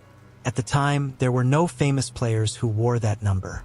At this point, all the evidence was pointing toward Laverne. So on July 5th, police stopped Laverne in his brand new white pickup truck and arrested him on a warrant related to registering as a sex offender. He's also booked on first-degree murder and kidnapping charges. He was then indicted on July 18th for 2 counts of first-degree murder, which surprised everyone. So who was the second first-degree murder charge for? In 1999, a woman by the name of Lisa Pate had disappeared. Lisa had a history of drug abuse and had twice undergone drug treatment. She had even spent some time in jail, but was released in 1998. In June of 1999, her family became concerned when she failed to show up for one of her children's birthday parties. 3 months later, on September 21st, a couple exploring the property behind a house they were renting at 2290 Brigham Highway near Church Point, Louisiana found Lisa's skeletal remains. It's estimated that she was murdered on or around July 3rd. As for Mickey's remains, on August 7, 2012, police received a tip leading them to a property near Highway 10 and Highway 13 in Evangeline Parish. Upon searching the location, they found a buried site. Crime scene technicians got to work processing the scene, and by 8:30 p.m. that night, a body was discovered and removed. On August 9th, the remains were positively identified as belonging to Mickey Skunik. After being arrested and charged with both murders, he initially pleaded not guilty. However, after learning that prosecutors were seeking the death penalty, he accepted a plea deal. Part of the plea agreement was for him to plead guilty and tell what happened to the victims. Lisa and Laverne met in 1999, and he convinced her to leave Lafayette with him. However, after spending a few days together, decided she wanted to go to Lafayette to see her children, but Laverne refused to let her leave. At this point, Laverne was extremely angry and proceeded to beat and choke Pate. Sadly, she would die shortly after the attack. He then dumped her body behind a former acquaintance's home and covered the remains with wood. As for Mickey, Laverne had rammed her bike with his truck. He then got out and forced her into the passenger seat, grabbed her bike, and threw it in the back of his truck. Once she was in the passenger seat, she attempted to grab her cell phone to call for help, but he pulled out a knife and threatened her. She responded by spraying mace in his face. As he was trying to get the mace away from her, she grabbed the knife and stabbed him several times. They continued fighting, and he eventually got the knife back and stabbed her multiple times. Thinking she was dead, he drove to a sugarcane field in North Acadia Parish where he planned to dump her body. However, Mickey wasn't quite dead and jumped up, grabbed the knife and lunged at him, stabbing him in the chest. In retaliation, he grabbed his gun and shot her, killing her instantly. Instead of dumping her at the sugarcane field, he drove home with her body still in the passenger seat. He dressed his wounds and got rid of his clothes and other evidence. He then drove her body to an old cemetery in Evangeline Parish where he planned to bury her. However, due to his injuries, he was unable to dig, so he left her body in a nearby tree line and covered her with branches and other debris. Even though she lost the battle, I really commend her for fighting for her life and nearly killing this piece of shit. The next day, he drove to the Whiskey Bay area and threw her bike in the water. He then drove to his friend's home in New Orleans, where he got rid of the handgun and threw the knife in a dumpster. He then went to the ER around 10 p.m. to get treated for his life-threatening wounds. After being released from the hospital on May 20th, he drove back to Mickey's remains and buried her. He then returned home and burned any remaining pieces of evidence, including Mickey's book bag. Once he noticed that police had captured his truck on surveillance camera, he drove to Texas and burned it. He then reported it stolen, and on June 4, 2012, he purchased an almost identical pickup truck. He then bribed a DMV worker with $500 to print him a license without the sex offender label on it. Investigators believe that Laverne could also be involved in the disappearance of Alexandria Joy Lowitzer. She disappeared from Spring, Texas on April 26, 2010 after getting off the school bus.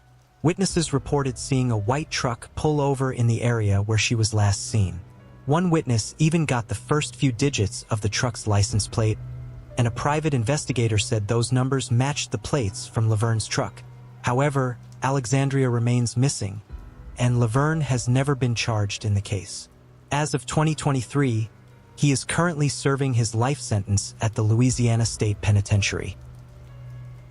Rochelle Lee Ward was born on September 6, 1968. In 1983, 14-year-old Rochelle lived in Red Bluff, California, and was described as the sweetest person you could ever meet.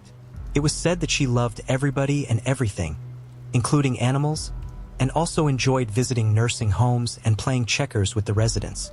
On the morning of March 3rd, Rochelle left home and began the 5-block walk to the Seventh-day Adventist School on South Jackson Street.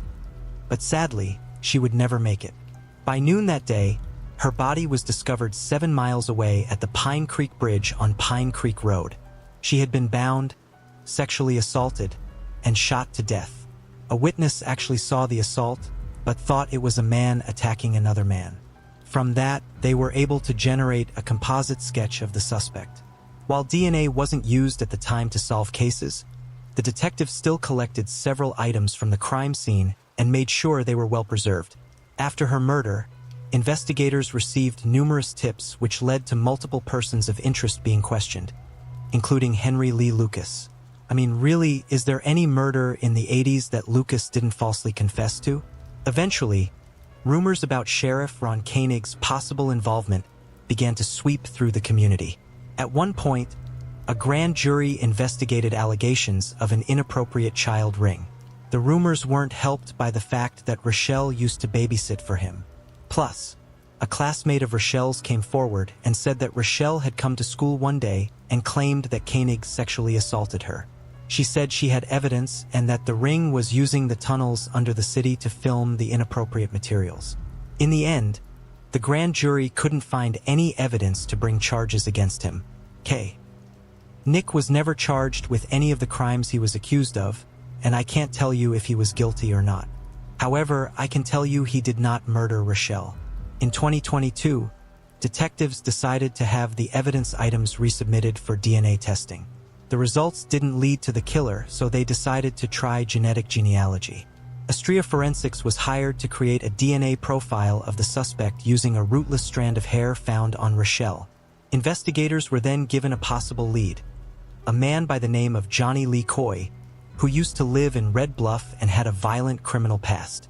In 1989, Coy flagged down and kidnapped a mother and her 21-year-old daughter from the Antelope Boulevard area and forced them to drive up Highway 36 East at gunpoint. He then sexually assaulted the daughter before stealing their car and personal belongings. When he was finally tracked down and arrested, they found him carrying a pistol, a large hunting knife, and 13 bags of meth.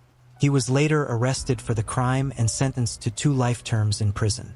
Unfortunately, he died in 2019, so detectives had to reach out to relatives of his to obtain a DNA sample. They concluded a couple of DNA tests which showed the DNA recovered from the crime scene was a close relative to the family members who provided their DNA. Coy's DNA was actually in Cody's, but when it was entered, they weren't using as many DNA markers as they use today. So investigators requested a re-upload using today's technology, and from that, they were able to confirm the match through Cody's. Stacy Fairchild was born to parents David and Rebecca in Lancaster, Ohio on March 3, 1971. In 1989, 17-year-old Stacy was a senior at Lancaster High School and worked at the clothing store Deb's shop in the River Valley Mall. On February 2nd, Stacy left work just before 9 p.m. and usually made it home by 11 p.m. However, by 2 a.m. there was still no sign of Stacy, and her parents decided to report her missing. The police initially suspected that she had run away with her boyfriend, but that couldn't be further from the truth. At 5 p.m. that day, someone walking their dog near some railroad tracks about a mile south of Collins Road found her burnt-out 1982 black Dodge Aries. Then, on February 5th, Stacy's fully clothed body was found floating in the Hawking River about a mile south of Edie Road, not far from the River Valley Mall. She had been sexually assaulted and drowned in the river. 3 days later, on February 8th, her wallet was located near Hunter's Run Bridge on Lincoln Avenue. Thankfully, they were able to collect DNA from her body, but it would still take another 20 years to solve the case. Investigators began interviewing Stacy's boyfriend, friends, and relatives. They performed polygraphs on persons of interest and collected DNA from 13 people. However, none were matches. On June 27, 2007, the Lancaster police received a phone call from the Ohio Bureau of Criminal Identification and Investigation informing them that the DNA from Stacy's murder matched the DNA from an unsolved 2006 robbery at Network Tan and Video in Lancaster. Then, on September 4th of the same year, the BCI was able to link the DNA from both cases to 44-year-old Lindy William Dysart. In 2007, Dysart spent 6 months behind bars for a robbery conviction, and that's when his DNA was collected. After linking the DNA to him, he was arrested and charged with 1 count of aggravated murder and 1 count of murder. In the end, Dysart pleaded guilty to involuntary manslaughter and was sentenced to 7 to 25 years in prison and then 10 years for the Network Tan and Video robbery. He was 25 years old when he murdered Stacy and lived with his wife and children at 316 Hunter Avenue, which was only a couple of blocks from where her wallet was found. Dysart claims he was under the influence of drugs and alcohol on the night he kidnapped and murdered Stacy. As of 2023, he has never shown remorse nor provided the full details of the night. Angel Christine Ormston was born on November 20th, 1974 to parents John and Jackie, and raised in Mentor, Ohio. At the age of 17, she attended Mentor High School and was described as a well-liked person who was fun and outgoing. She loved to drive around town in her 1981 Honda Civic, playing music and hanging out with her friends. She also worked part-time at a burger place at the Great Lakes Mall. On Friday, July 31st, 1992, told her mother she was heading to the burger joint to pick up her paycheck and run some errands. After leaving, her family would never see her again. Angel would often spend the night with friends, and when she didn't arrive home by the next morning, her family wasn't immediately concerned. Her mother, Jackie, wasn't very strict, and Angel didn't have rules when it came to checking in with her. Her dad was a long-haul truck driver, so he was often away from home, which would have added to the lack of rules. On Sunday, August 2nd, Angel's older brother drove to the Great Lakes Mall where he saw Angel's car. He went over to it, and when he looked inside, he saw Angel's purse and hairbrush lying on the seat. He called their mother, who came down and collected Angel's car. Still thinking Angel was probably with her best friend, Stacy, she called Stacy's house, but there was no answer. This was when Angel's mother began to worry and decided to report her daughter missing.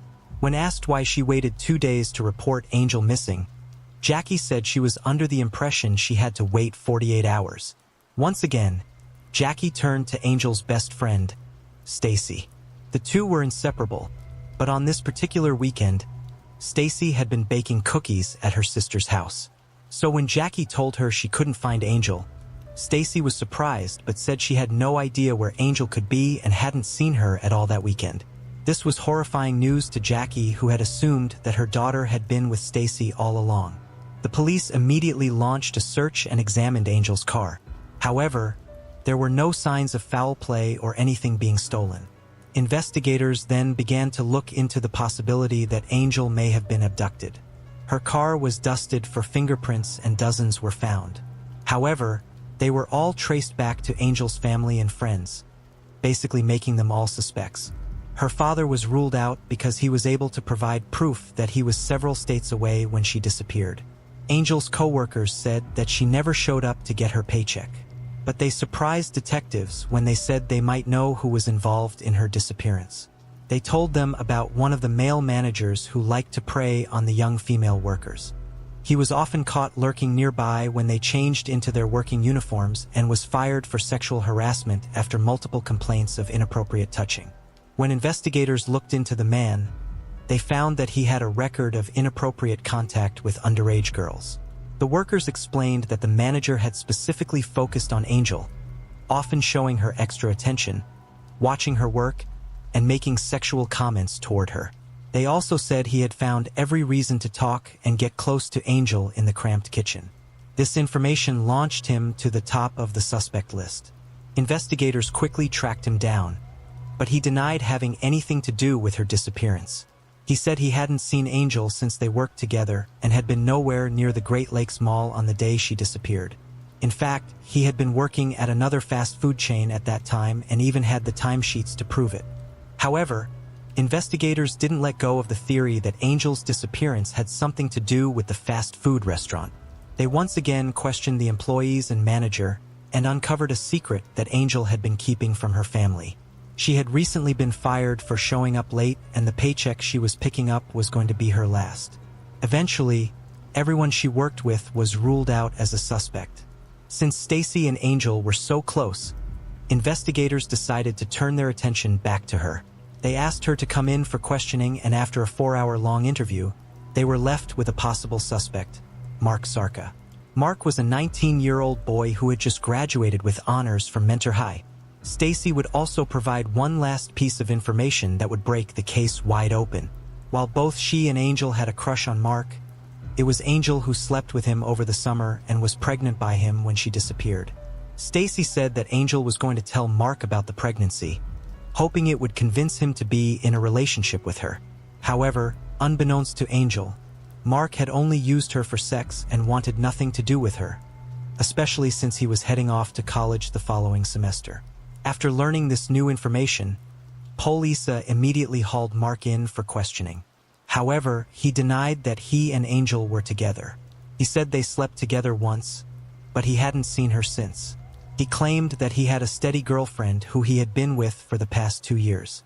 He said that on the night Angel disappeared, he worked until 5 p.m. and then went to the mall to get a gift for his girlfriend. He then said later on he met up with friends for pizza. Investigators checked with Mark's work and confirmed he had been there.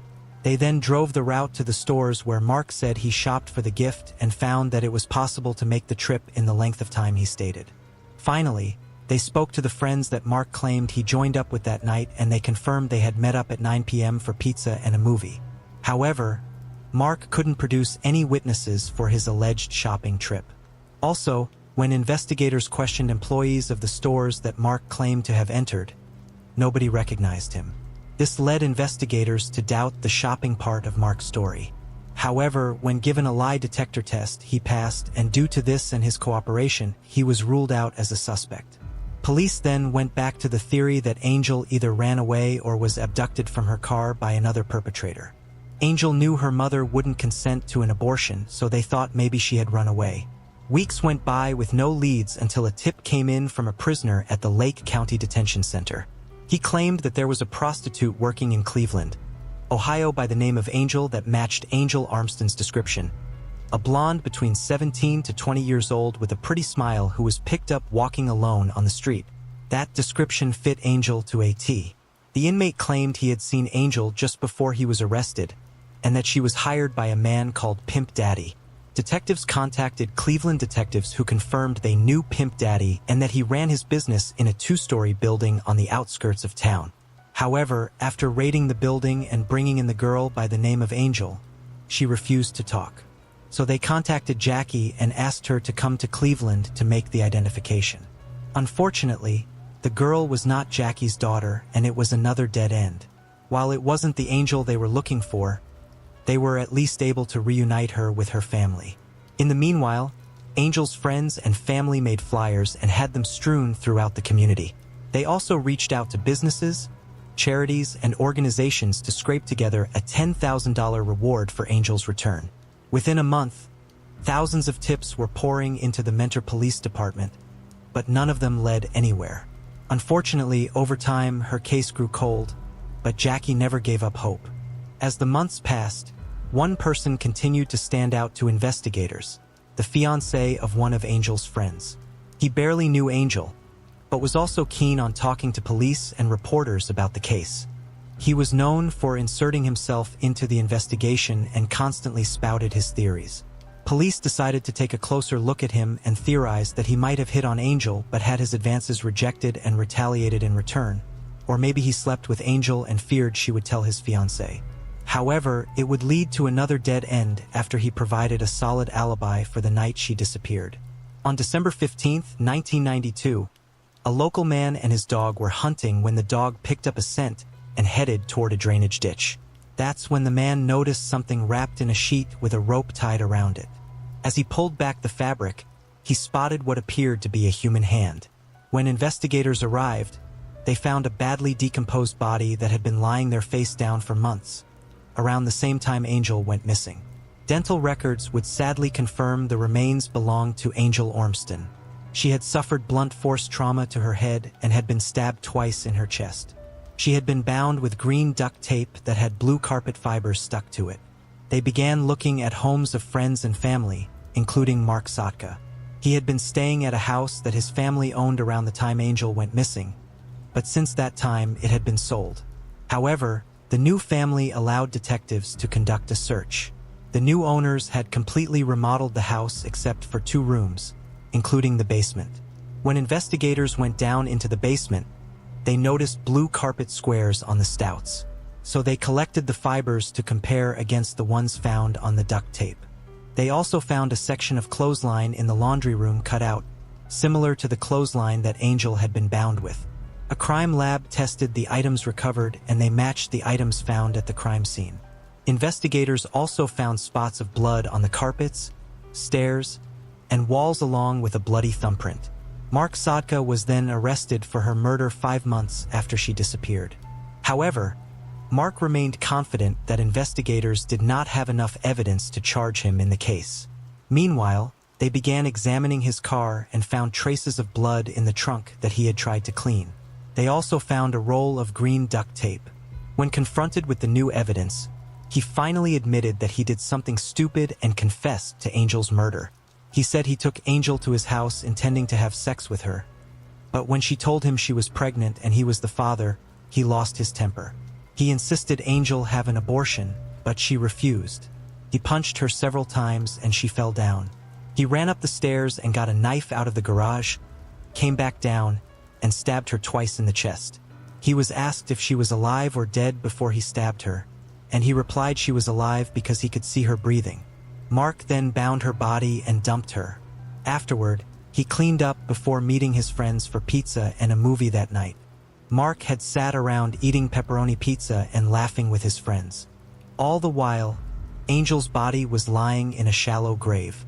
He then led investigators to a roadside where he threw Angel's car keys and a remote site where he threw the knife. However, the knife was never recovered.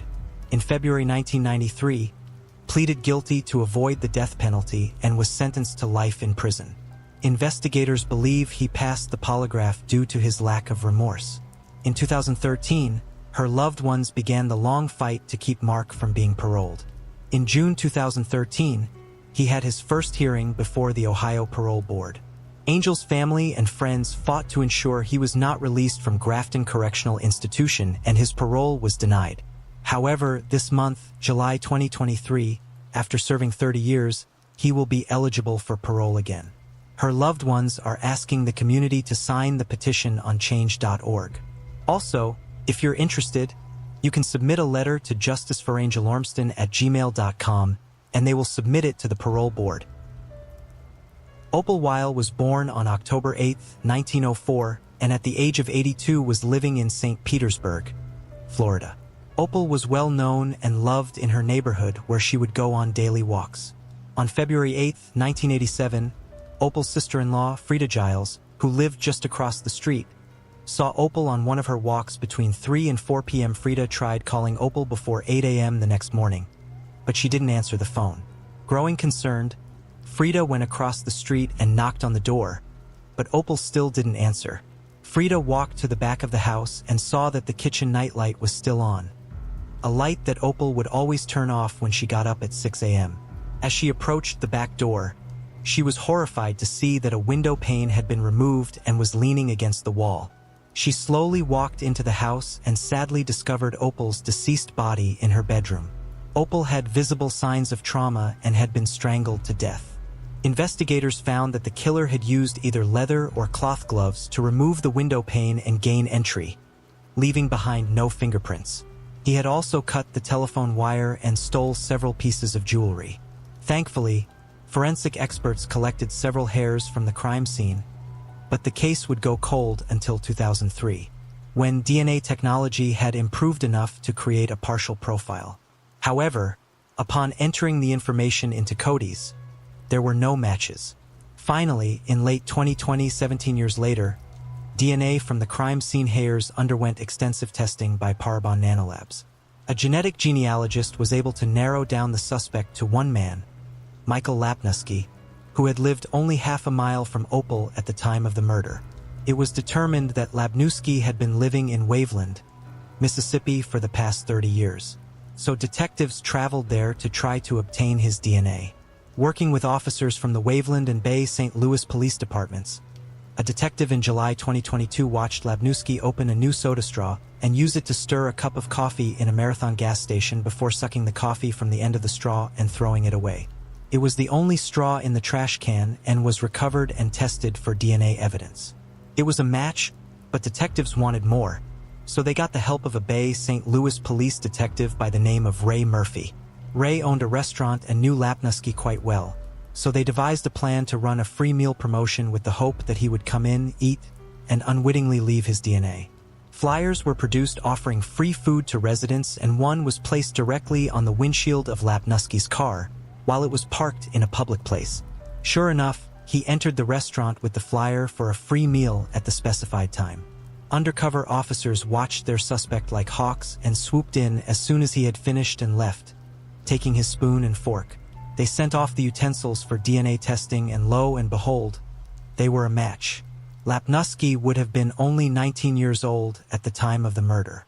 On January 27, 2023, he was arrested and flown back to Florida to face first-degree murder charges 36 years after the heinous crime. Detectives are also looking into the possibility that Lapnusky murdered Eleanor Swift as well.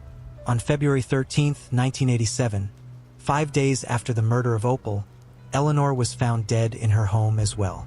Just like Opal, she was found beaten and strangled to death.